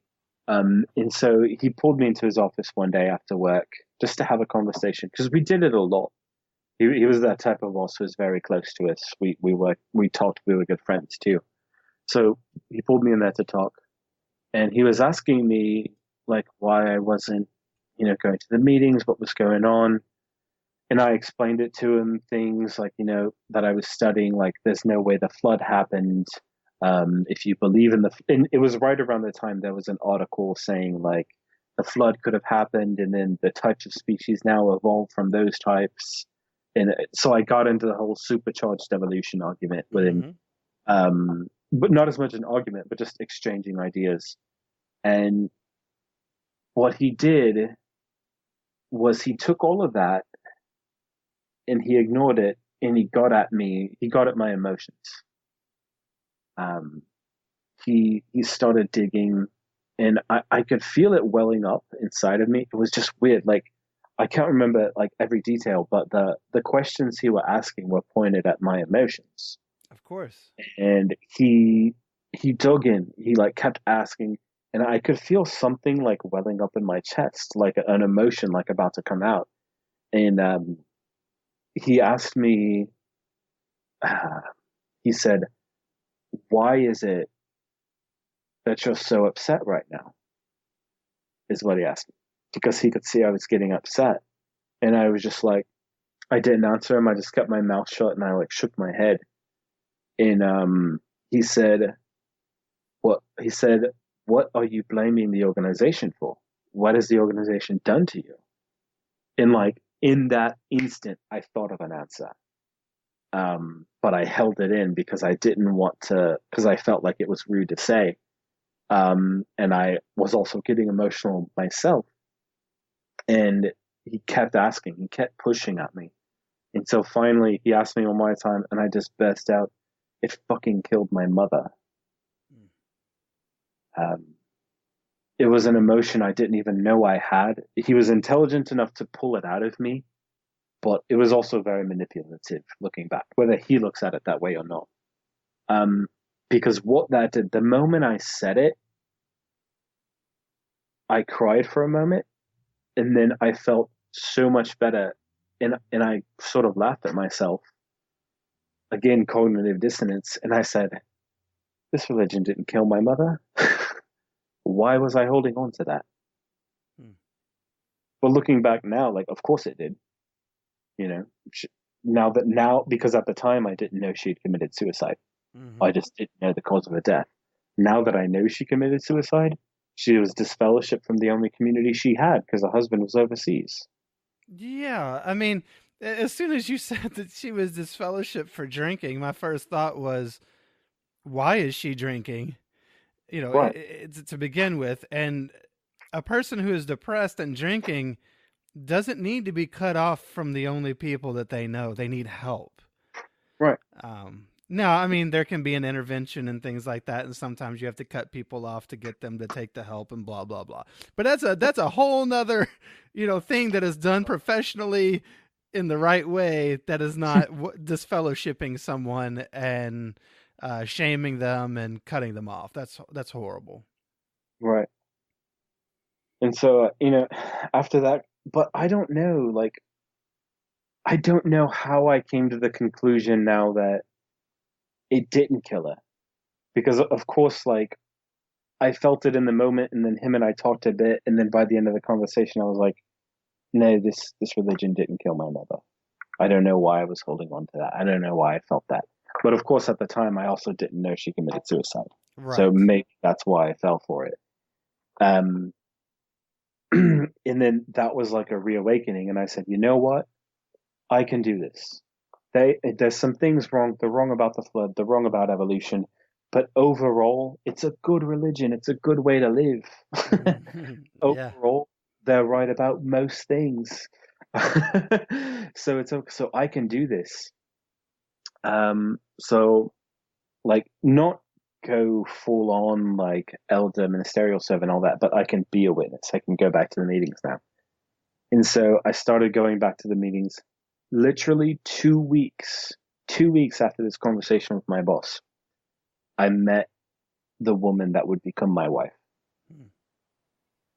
And what finally woke me up was my wife would hate it, but if would hate the fact that I said this, but what finally woke me up was getting married.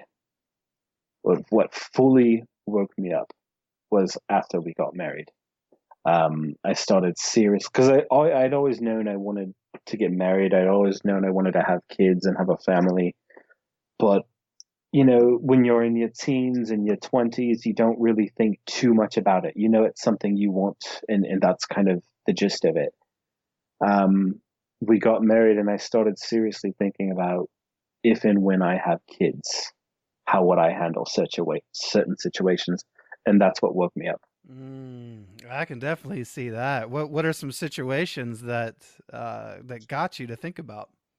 The very first one was during the meeting. Also, when we got married, is roughly the time that I switched over to the foreign language congregation, which I think that has also played a part in me waking up because it's sort of the same idea that I'm in the foreign language, so I'm not really plugged into the indoctrination anymore. Absolutely. When you So if you can get a break from it, I don't know if you know who Christian and Katya are. They're yes, yes, they're I've seen. you say what? Yeah, I said yes, I've seen them. Yes. Okay. So I think that they're just for the listener who doesn't know, they're a young couple that left the organization of Jehovah's Witnesses that are they do a lot of YouTube videos and um, I believe that one of the things that helped them wake up was they went to a foreign language congregation and suddenly they weren't being hit with the same level of indoctrination because they couldn't quite understand it as well. And I know that for my wife and I, taking that 18 months off to pay off the taxes that we owed and getting away from the indoctrination, that was a big deal for us. Hmm. It's like if you can get away from it for a while, your brain finally starts processing stuff and making you think about it. And Right. then it becomes a problem. So, how did that work for you going to the foreign language congregation and then, with all the thinking about the kids as well? Well, I think the first thing that hit me. So, because I thought, the flood's wrong. They're wrong about evolution. Whatever. Those are stupid things. They don't matter. It's the way my sister describes it when we've talked about it is we all have a shelf. Every one of us has a shelf where we can say, I believe this. This I'm going to take this and put it on the shelf Hmm. and just ignore that. But eventually, you put something too heavy on the shelf and it breaks. The shelf can only hold so much, or it can only hold certain size things. So the the flood, evolution, these other little things, they all fit on my shelf perfectly fine. Um, we were doing a study. It was about 3 years ago because it was not long after we got married. Um, in that had to do with the blood topic, and I was going through the study. And I thought, yeah, the Bible says this, here's the scripture, here's this. It makes sense. I believe it. And then I started thinking to myself, if we, what would I do if my wife got into an accident tomorrow? What would I do if we had children and they were in a situation where they needed blood? And I came to the conclusion that even though I believed it, I wouldn't follow it because I absolutely couldn't let my wife die. If I couldn't let my children die if we had them. I couldn't. I would feel responsible, even though I didn't physically stab them. I would feel like I had the power to make sure they got needed medical care, and I didn't make sure they get it. So, in effect, I would be killing them myself. And I just said, I couldn't do that. Yeah, I mean, I believe that's what the Bible says. That's what the Bible wants, but I just absolutely couldn't do that. Um, and it hit me that I don't know how to describe it, but what it made me eventually do was study more into it. And the more I studied, the less evidence I found for the witnesses being right about that. Hmm. And then I took my own thought press. I mean, there's so many things that have affected me. I don't know. Do you know who Sam Harris is? Oh Have you? yes. Okay. So I've been listening to him for years now too. And so I've got a lot of lines of reasoning. A lot of things I say now, like, are pretty much direct quotes from him. um, You're in the Sam Harris cult now. um, because I wanted to study more. I said, well, if I can't believe this and not do it, but I can't like do it and not believe it either. So I, I started studying that subject more. And I started to find that the scriptures in the Bible, they're simply talking about eating blood. Mm-hmm. That's it. Yes. Now, they make the argument that, of course, it doesn't mention transfusions because they weren't available back then. But my argument would be we're not supposed to add anything to the law. And that is a strict example of taking something the law says and adding to it. It's a very, and my viewpoint now is that this is a very Pharisaical religion. Oh, absolutely. That's all a cult is a Pharisaical religion to me, anyway. It's very Pharisaic because they add so much to it, and so I started studying that. I found little evidence in the Bible. I started thinking my whole regular, well, what if I'm wrong viewpoint, right? Mm-hmm. And I said, if I'm wrong about me, like whatever, I've lived a good life, I don't care. But if I'm wrong and I let my child die or my wife die, they died for no damn reason. Yep. And I've effectively murdered them myself. I can't do that. I can't believe that. And I looked more into it, and describing the whole process is going to be kind of hard, but I basically, where I'm at now is that I don't believe that's what the Bible says. I don't believe that's what God wants. If there even is a God, because I'm there now, questioning that. But what I do believe, honestly, is I'm beyond the questioning of what if I'm wrong. I'm beyond that. And I think we all have to come to that point where, I can't think of the word right now, but I can't think of it. But they talk about standing up for what you believe in. There's a word for it that I can't think of right now. Okay. But to truly have that quality. So they talk about that, and they also talk about doing what God says, right? But if you truly have that quality and you believe that something is wrong and you do it anyway because God says to do it, then you don't have that quality. So, for instance, if I don't believe it's right morally, I don't care what the integrity. Integrity, yes, integrity. So I don't care. At this point, I no longer care what the Bible says or what God wants when it comes to that. Because if I have integrity to say, oh, God wants it, so I'll do it, I'm only doing that for one of two reasons. Because I want the reward or because I'm afraid of the punishment. Yep. That's not integrity. So now it's like, no, this is morally wrong. And if you really exist, Jehovah God, and if you really want me to do that to my child, well, I'm sorry, but fuck you. I want nothing to do with you. Like, that's where I'm at. So I began that progression when it came to blood. Well, he did ask Abraham to sacrifice his son, and then at the end was like, psych. Well, and that's where Sam Harris sort of comes in. There's a quote. If you go on his podcast, the Waking Up podcast, the very, very first episode is not actually an episode. It's something he pulled out from a debate he had. It's called How to Speak to a Christian. I'm sure you've heard at least some quotes from it. And in there, he says that the God of the Bible, he says, I'm sorry to break it to you, but Christianity is not a religion that repudiates human sacrifice.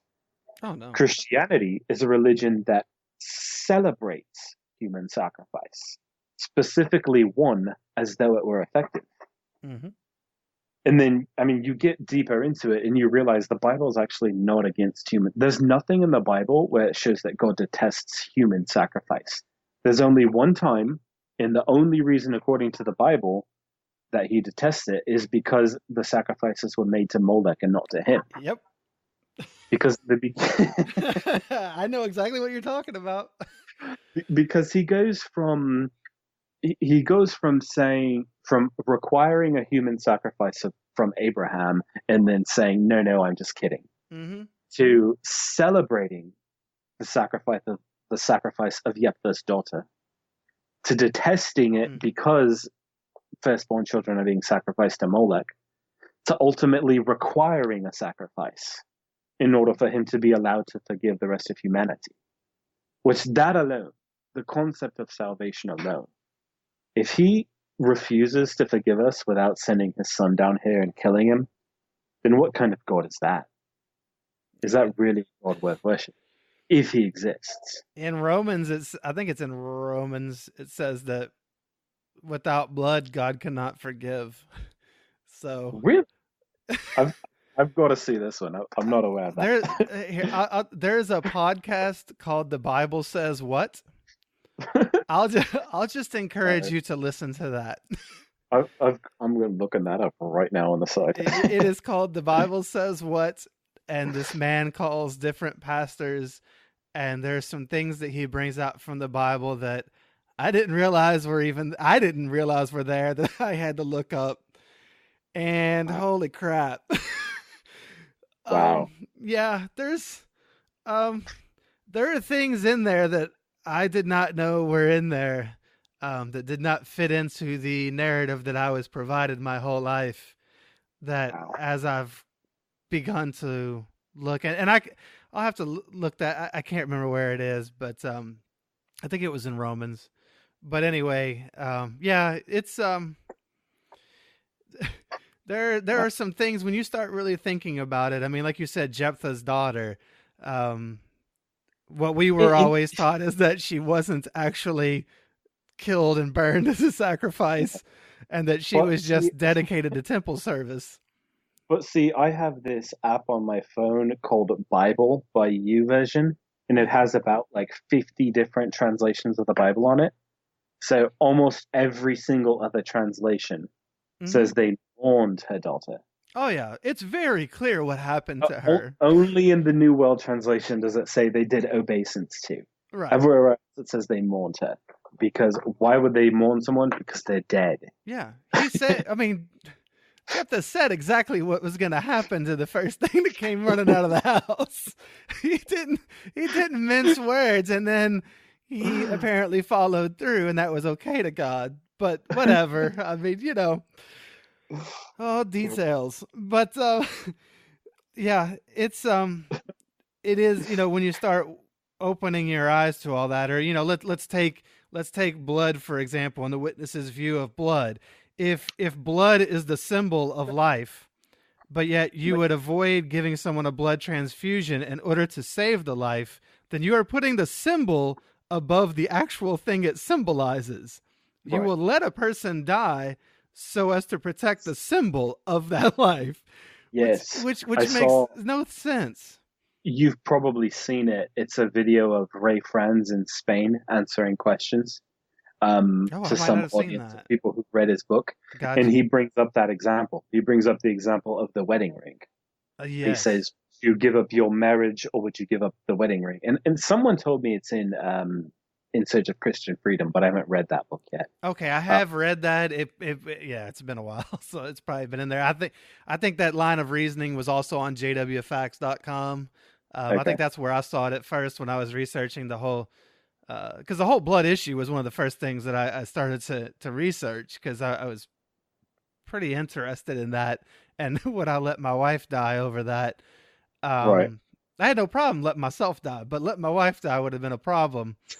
And so it sounds like we're on the same wavelength. Yeah, absolutely, absolutely. And then if you read in Acts 15, where Paul is discussing blood, if you read the context of it, which witnesses always are on other religions for not reading the context of things, if you read the context of those verses, it was a problem between was it a problem between the Jews and the Gentiles or something like that? It was a problem between two groups, and he was just basically saying, look, just don't eat blood and just appease them. Like, here, you do this and you do that, and let's all get along and let's move on. That's what he was saying. It was never some big sweeping rule that was to, you know, go deep into the future and impact blood transfusions. Right. It wasn't about that. Like you said, that's adding to. It was clear what it said, and then you're adding to this. Um, Right. and then you can get all sciencey and technical and taking a blood transfusion. You're not digesting the blood. You're not eating the blood in any way. It's basically an organ in your body that you're transplanting, just like you would transplant a kidney or anything else. The blood itself is basically an organ. Right. But, you know, they don't want to hear that. They'd rather sacrifice people to a Rather, doctrine so, that was created a long time ago. yeah, they'd rather kill their children. Children. Yes, yes, and their Yeah. pregnant wives who die in pregnancy, Right. in childbirth. Yeah. It's horrible, Yeah. horrible. Yeah. And so like that was the first and main catalyst for me. Um, I had already in my first, what do you call it? Study where I figured out, about the flood and evolution and all these things. At that time, I had already had a disagreement with shunning, but it was one of those things where I felt like that's the rule. However, I don't have to do it, and no one needs to know. So whatever, right? But now it's starting to build because shunning is becoming a larger thing because I'm realizing that without shunning, the blood rule doesn't even matter. In fact, none of the rules matter without shunning. In Oh, that's a good point. the Boy, that shelf's getting heavy, isn't it? very. And so there's that, and then the last thing. At this point, I've realized that, and I said, you know what? I can't do this blood thing. I don't believe the blood thing. Am I crazy? Am I the only one who thinks about this? Am I the only one who realizes this? So I started looking for a community, and I came upon Reddit, the XJW subreddit, Hmm. and I came upon John Cedar's channel, and I came upon I can't think of their names right now. The old couple who's a little bit crazy but funny. Mike Uh, and Kim. Or... Mike and Kim, yeah. At first, I did not like their videos at all, but they grew on me. They grew on me. I thought they were crazy at first, but they grew on me. So I started finding these things, and it wasn't about searching out more problems. It was about finding out that I'm not crazy, that I'm not the only one that thinks this way. Oh, Um, absolutely. Isn't that such a huge moment when you realize you're not crazy? yeah, I literally went to therapy one time. I decided I needed to talk to a therapist. I went one time. I started pouring my heart out and talking about some of the religious stuff or whatever, and she was like, "Well, you're not crazy. That sounds weird." And I was like, "You know what? I don't need therapy. We're done with this." I just needed one person to tell me I was not crazy in this world. right, That's all I needed was one person to validate me. And then, of course, I went on some forums and things, but it's a big moment when you realize that you're not the only one that sees something a certain way. right.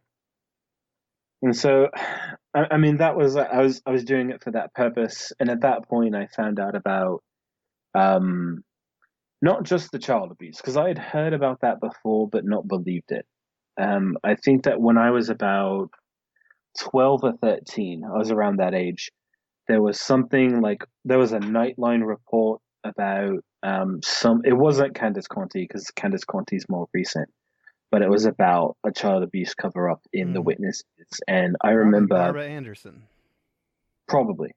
And I remember that it was coming on TV, but we didn't watch it, and Mm-hmm. I didn't believe it. I thought it was a hit job by Apostate, so who cares, right?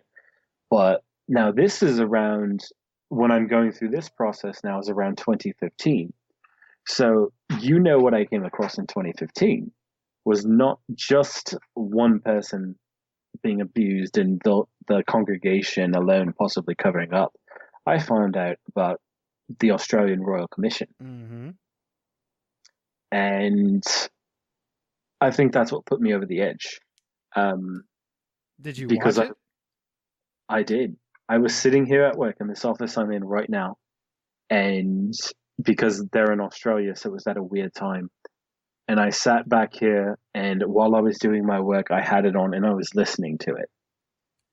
And I was just floored at the fact that it was 1,001. Um, it was over 1,700 cases and 1,001 um, alleged perpetrators, Hmm. and not one of which had been reported to the police. Yeah. There were a lot of amazing points made in the ARC. And that's what put me over the edge. And Yeah. at that point, I said, I've got to do something, because like when I immediately realized I didn't want to be a witness anymore, I felt bad because I was newly married to the best woman on earth who's a believing witness. And I just felt bad. I felt like I wish I had known this before, because now, like, if I leave, I ruin her life, Hmm. you know? Um, Sorry. It just hit me a little bit. Um, Well, it's a very emotional thing. It's a very tough place to be. yeah. It's And not so fair. it's not. Um, the thing is, she's so damn smart. Um, I feel like I want her. I want her to wake up too. But I also know I can't force it. She needs to be ready when she's ready, if it happens. Yes. Um, but I realized this, and I said, you know what? I've got to tell her the truth because I can't lie to her. I can't just have this as a charade, and then our marriage is based on a lie. And I said, but I also know if I just put it all out there, that's not going to go well. Yeah, too So much. I started slowly letting information in. Um, I printed off the ARC printed off a report of the like a paper report. It's like 100 pages or something like that. I printed off the whole thing, put it in a binder, stuck it on my bookshelf. Because I mean, I read through it myself, but I said she's going to see this one day. Hmm. And the first thing I told her, because I had to do it slowly, was about the blood. I told her, I called her over one evening and I said, come sit on the couch with me. And we sat down and I told her, I said, I want you to know, I said, I've recently changed my mind about something and I need to let you know because you're my wife. And I said, I don't agree with the organization's stance on blood transfusions. And she sat there and just looked at me because she knew I was going to talk. Like she didn't look surprised, which shocked me that she didn't look surprised. She just kind of was looking at me, letting me speak. And I said, I don't believe their stance on blood transfusions. I told her, I said, I will do whatever you want. I will respect whatever your wishes are, whether I agree with them or not. And I'm asking that you do the same for me. If something happens to me, um, I don't want anyone to stop the doctors from doing what they have to do. I don't want any witnesses in the hotel room. I mean, in the hospital room, until like that process is done. And she agreed, and she said, "Okay." And I left it at that for the moment because knowing it has to be like a slow drip sort of thing. And then, like a week or two later, we were sitting in our our apartment complex has a hot tub. We were sitting in the hot tub, and she asked me, and that's what I was hoping for. I didn't want to have to bring it up again. I wanted Hmm. her to ask me, and she asked me, so, like, what brought you to that conclusion? What made you change your mind? And I went through the whole thing. I went through Ray Friends' example of the wedding ring. I went through the fact that it's only talking about eating blood, and that I feel that it's Pharisaic to add on to that yada. And it was a very good conversation. It seemed to go very well. And at that point, I told her, I said, I want to I want to respect your wishes if you don't agree with me, but honestly, I'm telling you right now, if something had happened to you, I wouldn't let you die. And she just sort of laughed and she said, okay. And then the next day, I had to get something out of her purse, and I opened up her wallet, and where her blood card is, normally it was gone. Um, so Wow. I was happy about that. I was very happy about that. um, I don't know if since she's gotten a new one, but I know like she took it out at least at that time. Hmm. Um, so maybe Wow. she took it out because she needed to get someone new to be her signer. I don't know, but ever since then, I haven't seen it in her wallet, which is good to know. um, so I started out slow like that. I took that binder of the ARC and I had it and I was reading it in bed and I read some of it to her. And she's just, man, people make mistakes. I can't believe this could happen, but it's still human and humans make mistakes. Um, she is what we would call the waiting on Jehovah attitude. Yeah, yeah, yeah. Yeah, There's a lot of apologists who, it's just yeah. the imperfect men, and so Which is what I was for a long time about me stupid too. things like blood. But Yep. I think the good thing about that is if you're an apologist, then you recognize something's wrong. Yeah, a reason I need to apologize. Right? If you're an apologist, the right thing just hasn't come up yet. Yep. That's all it is. At least in my point of view. Maybe I'm wrong, but that's how I choose to view it. Sure. Is that means is the right thing hasn't come up yet to completely change your mind. So I'm glad for that. And since then, we've had a lot more conversations, and I've told her at this point, the most recent conversation we had is when I was finally able to put it all out there. It was about 3, 4 months ago now. Um, she was asking me questions because, like, I told her, like, I'm on a journey. I'm reevaluating everything I believe a long time ago. So she knew I'm on this journey. And about 3, 4 months ago, she brought it up again, asked me, like, and I basically told her, I said, I'm at the point now. No, this is what I told her. I said, I'm at the point now where I know this religion is not the truth. It's not it's not run by God, like we're taught it is. Um, and I'm even questioning his existence. I don't even know if I believe in him at this point. And I told her, I said, but what I do know is that if there is a God and if he's worthy of my worship, then it doesn't matter. Because if he's worthy of my worship, then he's a God that judges me based on my heart condition. So even though I might be wrong about him existing, I'm doing everything I can to be the best person I can. I'm doing this because I want to know what's right. I'm not doing it because I hate the religion. And it was a very good conversation. The way it played out was she knows I don't believe in this religion. She knows I'm questioning God's existence. Not that I'm definite yes or definite no, but that I'm questioning it. And I did make a commitment to her. I said I will not disassociate myself from the religion because I know what that means. I know what'll happen to you if I do. I know the consequences in the congregation, the way people will treat you. I don't care about the consequences to me. I lose nothing. My sister's not a witness anymore. My brother is. I lose my brother. And as much as I love him, that's his choice at this point. So if I lose him, oh well. But that's the only thing I lose if I leave. My wife loses everything.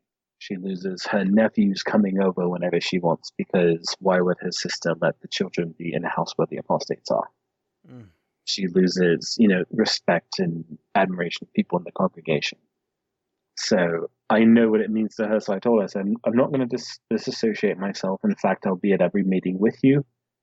At every meeting that I can attend. I don't attend Sunday meetings because of my work schedule.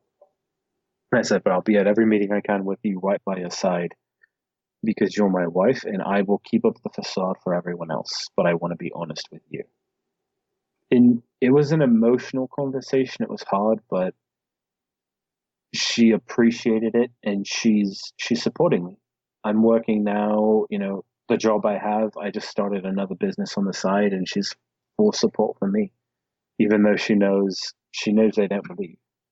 Like, she loves me with more. I can't describe it, but we it's all our relationship is basically perfect in every way except the fact that I no longer believe and she does. And I know no relationship's perfect, so that sounds kind of like a asshole thing to say, but that's how I feel. Sure, yeah. Well, I mean, it's pretty big of her. It's big of you to continue the facade for her. That's you're it. I guess what I want to say is the relationship has two people who are currently being very willing to give to each Mhm. other. You are willing to give of your authenticity, to set some things aside to continue a facade to support her. And she is continuing to, be a loving, good partner to you, um, and not to hold against you the fact that you don't really believe anymore, which is Right. that's pretty big for a witness because witnesses are petty. Yeah. Like And that's huge. I mean, it just shows that her what I see in this whole story really is your humanity was never stripped and neither is hers. You both have your humanity intact. Your basic, your love, that kind of stuff is still there. I know how to describe it now. It's unconditional love for the Yes. first time in my life. Yes. Even my mother's love was conditional. Yeah. Unconditional love for the first time in my life. And honestly, the facade is only for people at the Kingdom Hall. Yeah. My workmates know exactly where I stand. My wife knows exactly where I stand. My sister knows exactly where I stand. The only other person who doesn't know where I stand are people at the Kingdom Hall and my brother. Yeah. And the only reason my brother doesn't is because I refuse to speak about that subject with him because I don't want to lie to him, but I also don't want to lose him. Sure. Of course, if I do, I do. It's his choice, not mine. Um, But it's still not preference. Your preference. right. It's just I don't lie to him, so I just don't speak about it to him so that I don't have to lie to Oh, him. I understand that. Basically, how that goes. Well, I have to say, Maddie, like I I want to see your wife live in freedom, and I hope someday she can wake up and be right there by your side. As even if you don't believe wholeheartedly the same, I hope she can get out of something that is kind of toxic, especially if it really impacts her. Right. But I don't mind belief in God. That's why yeah, I'm right, questioning right, it out of it. I don't agree with the honestly the main things. If they got rid of shunning, the blood issue, and they fixed the way they protect children, I would be okay with it. sure, I would be. It wouldn't be a facade. It would be like, you know what? I'm choosing to believe in God, and the rest of this is a religion. This is a tool to serve Him.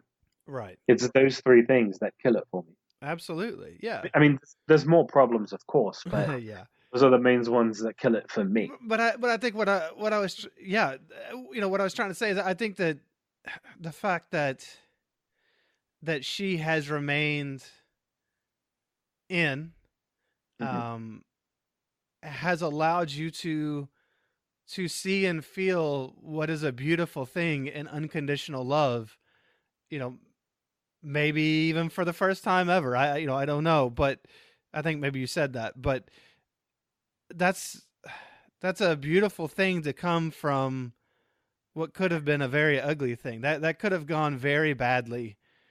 Yeah, And I don't know, I just think that it's great that although she's still in, she's unconditionally loving you and you're unconditionally loving her even though you don't agree with a yeah, lot of the things she stands for. And I don't know, I just think that's a beautiful thing. That's that can exist even in the midst of something that can be so harmful and so, hurt so many people.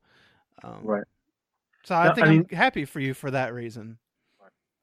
the and I appreciate that.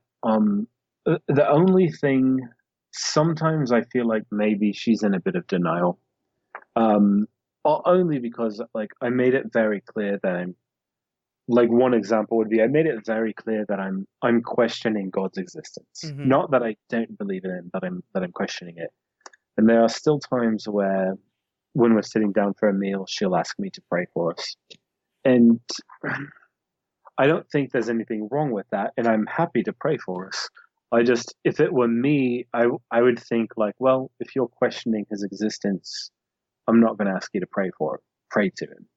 That's just me. And it just makes me think sometimes like maybe there's a trace of denial in there. But I try to, as often as possible, not have hard conversations again, but just slip things in so that she knows, no, like I'm still don't believe that's the truth, and I'm still questioning God. Yeah, um, yeah. She may, yeah, it could be denial. I'm just thinking about it. It could be denial. It could just be that, or it um, could be that she just knows I'm questioning it, and that I'm not like I don't believe in God. I'm just questioning it. So why would there be a problem praying to him? Like she yeah. just thinks differently than me Or in it's a lot just of. it's been so routine for her. She just does it, and you do it. She requests it, you do it. Right, She's just not really thought about that aspect of it because for her that's so foreign. right, Um, yeah, there are a lot of reasons it could be, but you are right too. It could be a level of denial. Um, right. I'm hmm, that's interesting. I've never thought about how much denial. I wonder if my wife was in denial when when I was so openly questioning. I mean, she couldn't deny my questions. My questions were pretty direct.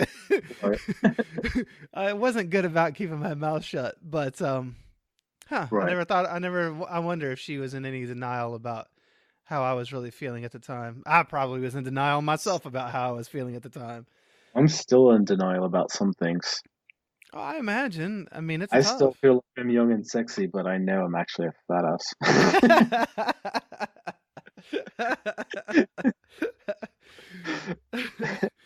Well, Oh, hey, some things are sorry. better denied, right?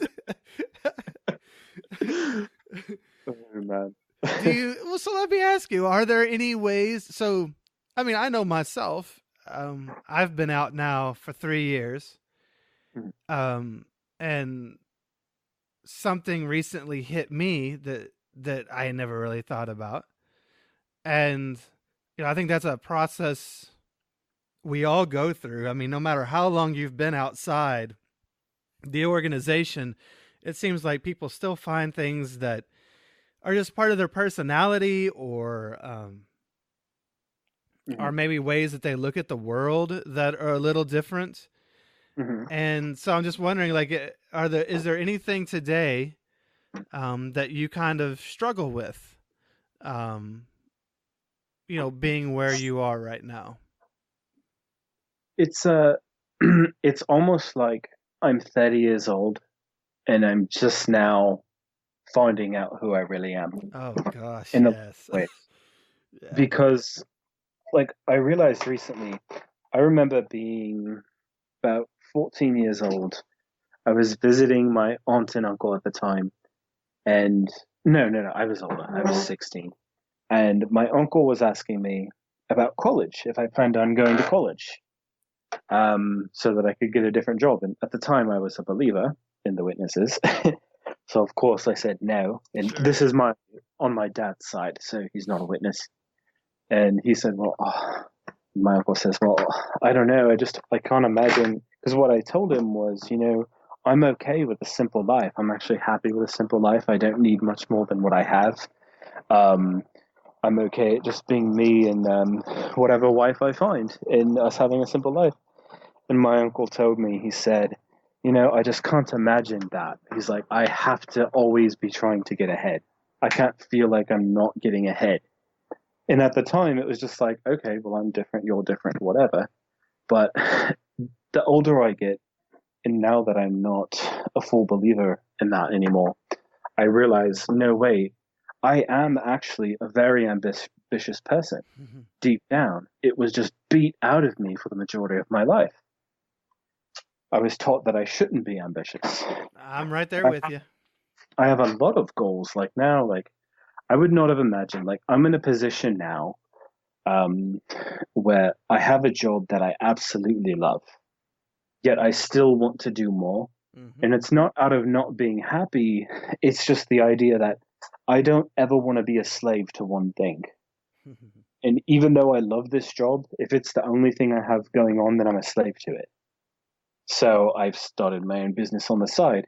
And it's like, wait a minute, I have a good job that pays, not quite six figures, but it's a decent paying job.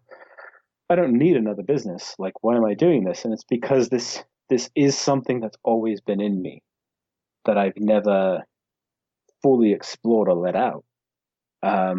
Like thinking back, I know it was always in me because when I was 13 years old, I had my own business. When I was 13 years old, I didn't just mow one of my neighbor's lawns. I mowed all of my neighbor's lawns to the point where I couldn't do it all. And one of my friends that was my age worked for me. I charged like $20 to mow a lawn, and I would give him 15 so he could do some and I could go do more. So it's Little like no, entrepreneur. this has always been in my personality, but I for most of my life I beat it out of myself because of what I was taught. Sure. I said no, I need to keep it simple so that I can do this and this instead. And it's like no, I have ambitions. There's more to me than I've let myself see, and I'm still finding those things today. Oh yeah. I You will mean, find those for a long time to come. I'm We sure. all do. And I haven't even had the experience of leaving like you guys have, because I'm Yeah. sure even once you leave, you find out even more about yourself. Oh, for sure, for sure. So let me ask you, do you have any, so you're not able to fully leave, or you're choosing not to fully leave to support your Right, wife. right. Um, And I mean, that's an ever evolving discussion. That could change down the road sure, if we together decide that, but that's what we've decided for now. sure.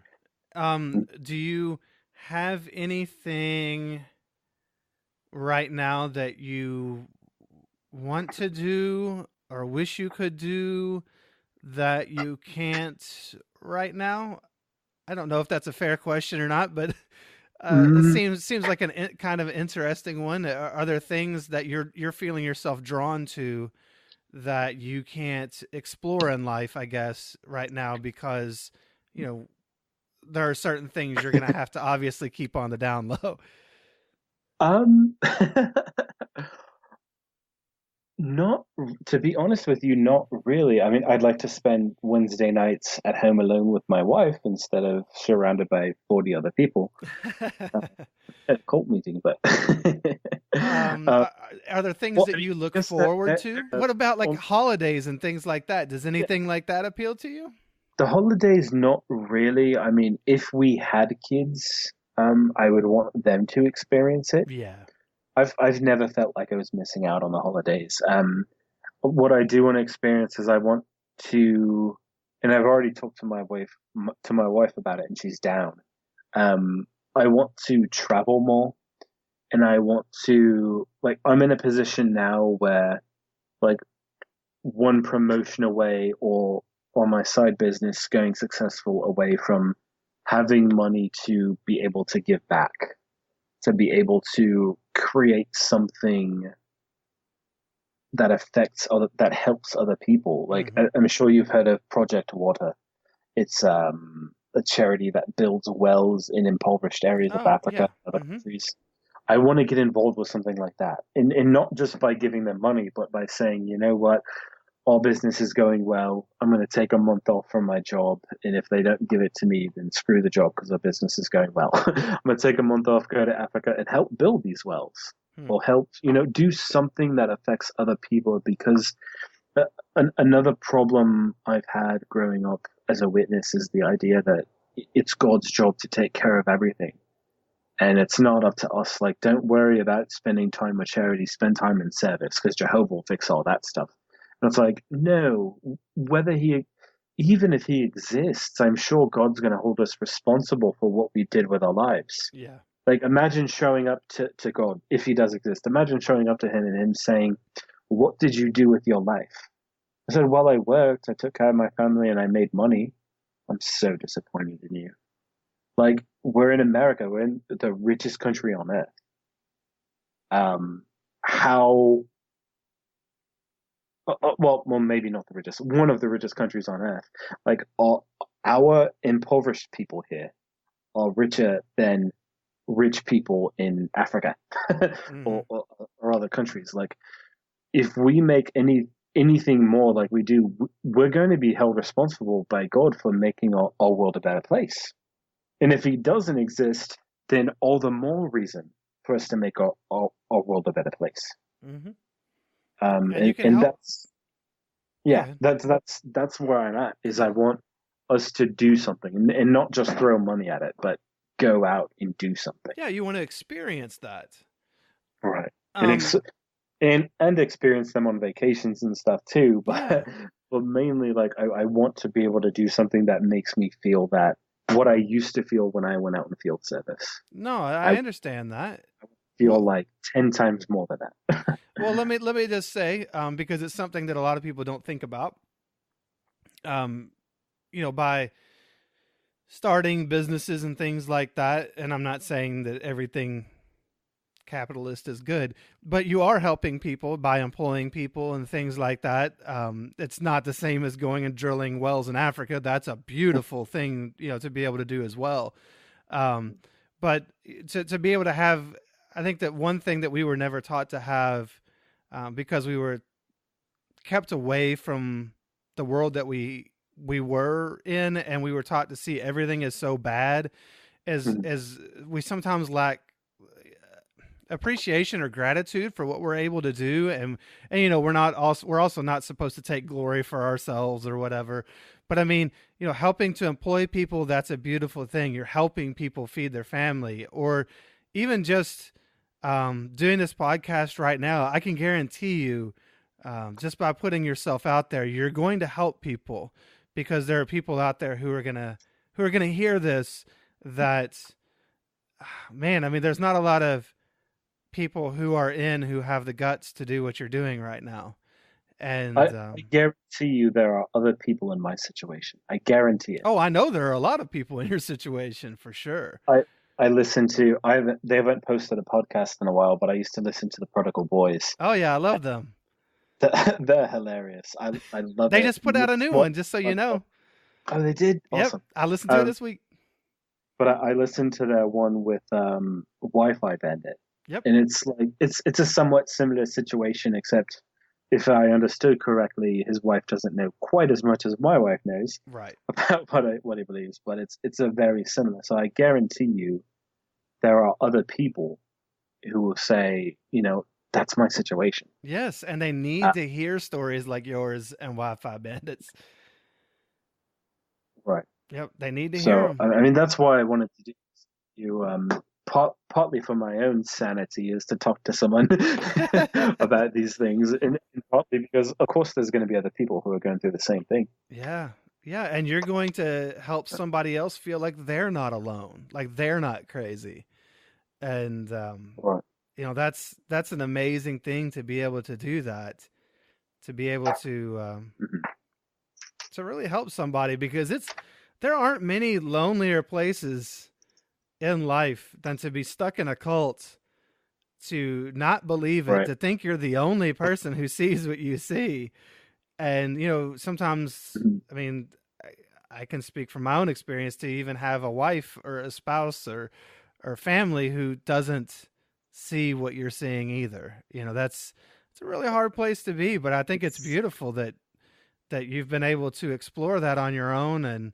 And it's beautiful that your wife is supportive of you, even through this, because that can go badly sometimes.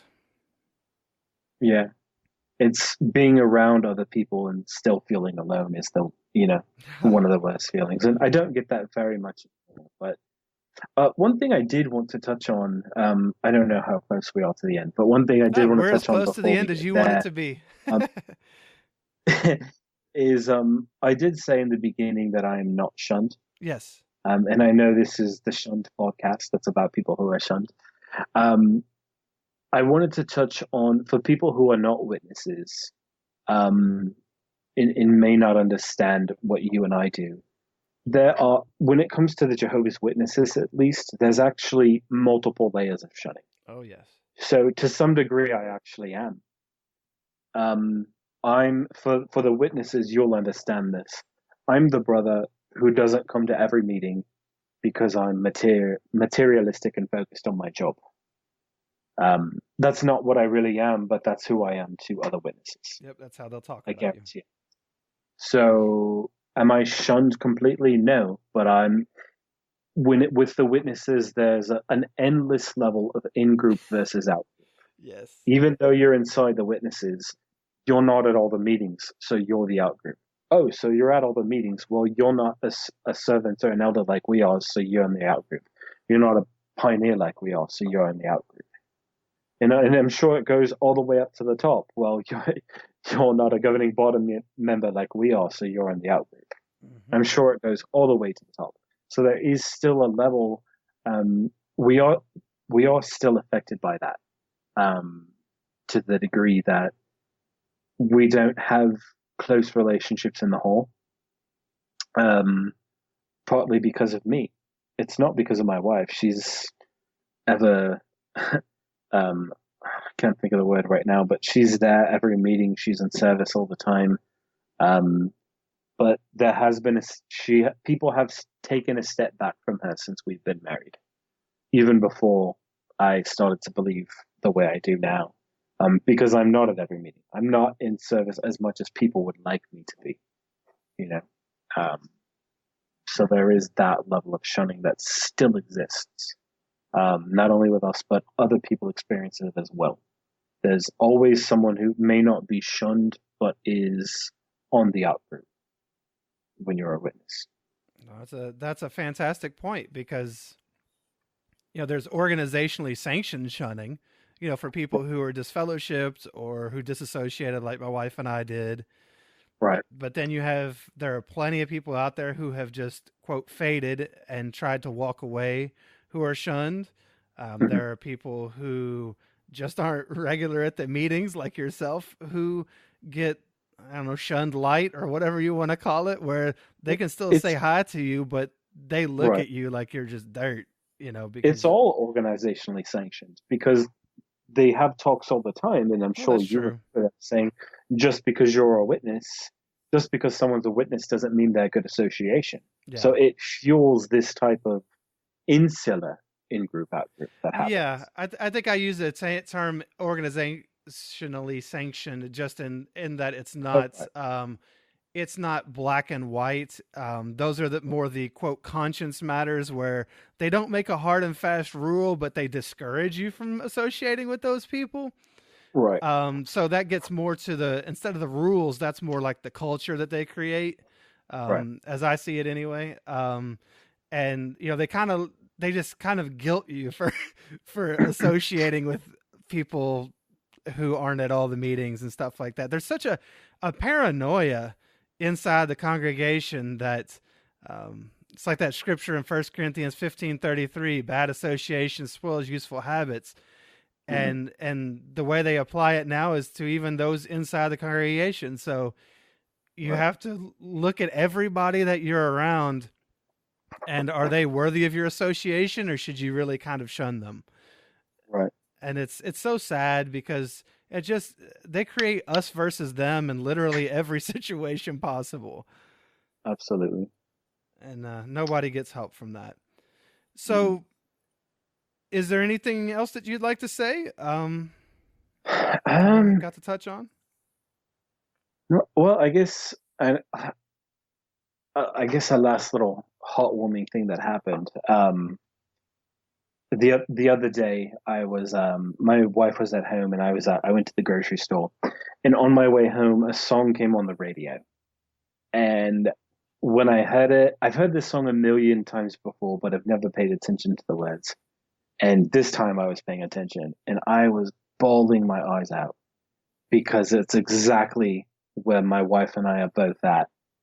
And I went home and I shared it with her. I said, "Baby, like I just heard this song on the radio. It's exactly where you and I are both at, what we're thinking about each other right now. Um, and I love you so much. I just I couldn't help myself when the song came on. It's called "Open Your Eyes," and it's by Snow Patrol. I'm Okay. sure you've heard it. Most people have. But when you read or hear the words, they are the words of me woken up. It's what I'm saying to my wife. Hmm. It's what she's saying to me. She wants me to open my eyes. Everyone who's in our situation, I think this is our song. Because I know you do like people to pick a song, but Oh, I yes. just heard it the other day, and I was like, no, this is the song of our situation. Two people who love each other immensely and want each other to see the light, so to speak. Um, but when we get off here, I want you to listen to it, and you'll understand exactly what I'm talking about when you hear the words to the song. Oh, I will do so. I appreciate you sharing that. I actually it, know Snow Patrol, so yeah. It went really well though, because when she listened to it, it was just a tender moment that we shared, because we're very open with one another about how we feel in the situation we are. Because I think that's the only way to proceed yeah. if, you know, to still be married. So I wanted to share that, and just I'm not going to say the words. I'll let you listen to it, because if I start saying them, it'll hit me again. Okay. Uh, it was a very heartwarming moment when I was we. hoping you would sing it, but that's okay. Uh, Not here. You can catch me at the karaoke. All right. I want to thank Daniel for being brave enough to speak up and to give us an inside look into someone that is living that life as a PIMO, someone who's physically in but mentally out. You know, there's always a risk when doing something like this, but he wanted to speak the truth. And, you know, it's just really ironic as I was thinking about it that, you know, here he is in a cult that literally calls themselves the truth, but we're having to do these things to hide his identity because he can't speak what is true inside the truth. So, you know, it's just really a messed up situation. But clearly, Daniel has a good heart. He's trying to do the right thing. He loves his wife. He wants to keep his family together, and it's so sad that he has to hide who he truly is in order to make that happen. And if that doesn't show the cult nature of Jehovah's Witnesses, I don't really know what would. If you'd like to send a message of support to Daniel, you can do so by going to shunpodcast.com. You can leave a comment for him there on the episode page for his episode. You can also find the resources that were mentioned in the episode there, the video for the song that he chose to represent his journey. Daniel chose the song Open Your Eyes by Snow Patrol that he mentioned actually in the interview. While you're at shunpodcast.com, you can also send me an email. You can send me a voicemail that I can use on the show by using the tab on the right of each page, where you can ask questions or leave comments that I can address on the podcast. You could even support the show by picking up a t-shirt or a hoodie right there on the site. All right, now that's not the only place that you can comment on the episode or get involved. We also have a Facebook group that's very active called Shun Podcast, where we have people discussing episodes and their own lives, and we try to do some fun things and build community there. We try to be upbuilding, try to be supportive. I also announce things in there before you'll ever hear them anywhere else. You can also find this podcast on YouTube under the channel Shun Podcasts, on Instagram at Shun Podcast, or on Twitter at Shun Podcast. And in each case, that Shun Podcast as one word. If you'd like to hear my story and great insights into how the cult of Jehovah's Witnesses works, you can do so at the podcast called This JW Life, also found at thisjwlife.com. Speaking of which, between Shunned and This JW Life, we just eclipsed the 60,000 individual download mark. It amazes me every time we hit that next 10,000 or so, as I never really thought this would reach so many people and impact so many lives. I want to take the time and thank the people who really helped me make this show possible by helping to support it financially. This month, both Luke and Linda signed up to help support the show. The show takes not just work and time, but there's cost involved in getting audio hosted, websites hosted, doing transcripts, equipment. I also spend a great deal of time helping people through emails and the Facebook group, other social media. So you can support my efforts for as little as $1 a month. It means the world to me to know that someone would actually take, as they say, time is money. Someone would take money, or which represents some of their time, and donate that to me. That they think enough of what I'm doing with my time to participate in that way. So it really is encouraging to me to see people that want to support what I'm doing, and you can do so at patreon.com/shunned if you're so inclined. Another great way to support the podcast, both Shunned or This JW Life, it doesn't cost you a penny. Just head over to iTunes and leave a 5-star review for them. It helps them get found in the searches on there so that more people can find it. You can also, in some podcast apps, you can also rate the podcast inside the app, and then the app itself will help promote it. So it's just another way to help more people find the show, and then more people can hopefully get help. In the next episode, we're going to be talking to Nicholas. We're going to mix it up a bit, and you're going to get insight into what is effectively an online cult that he joined and the impact that it had on his life. We're going to close the episode out now with No Hell Yet by Fair Voyeur. You can find a link to her song, to the Patreon page for the show, to resources that were mentioned, and more. As I mentioned before, not just on the website, but also on the podcast app. You can probably go ahead and just click on the description there and get any information that you need.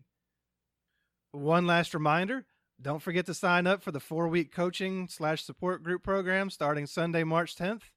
Seats are limited, and I look forward to seeing you join others in a process of discovery about your own life, your own story, helping each other in this and building a little community. And, if you know the podcasts here, they're all about the story we tell others, but the stories we tell ourselves are also very important. So I want to help us all work through those things. And so as we end all episodes, love others, do no harm, and go be happy. We'll curse God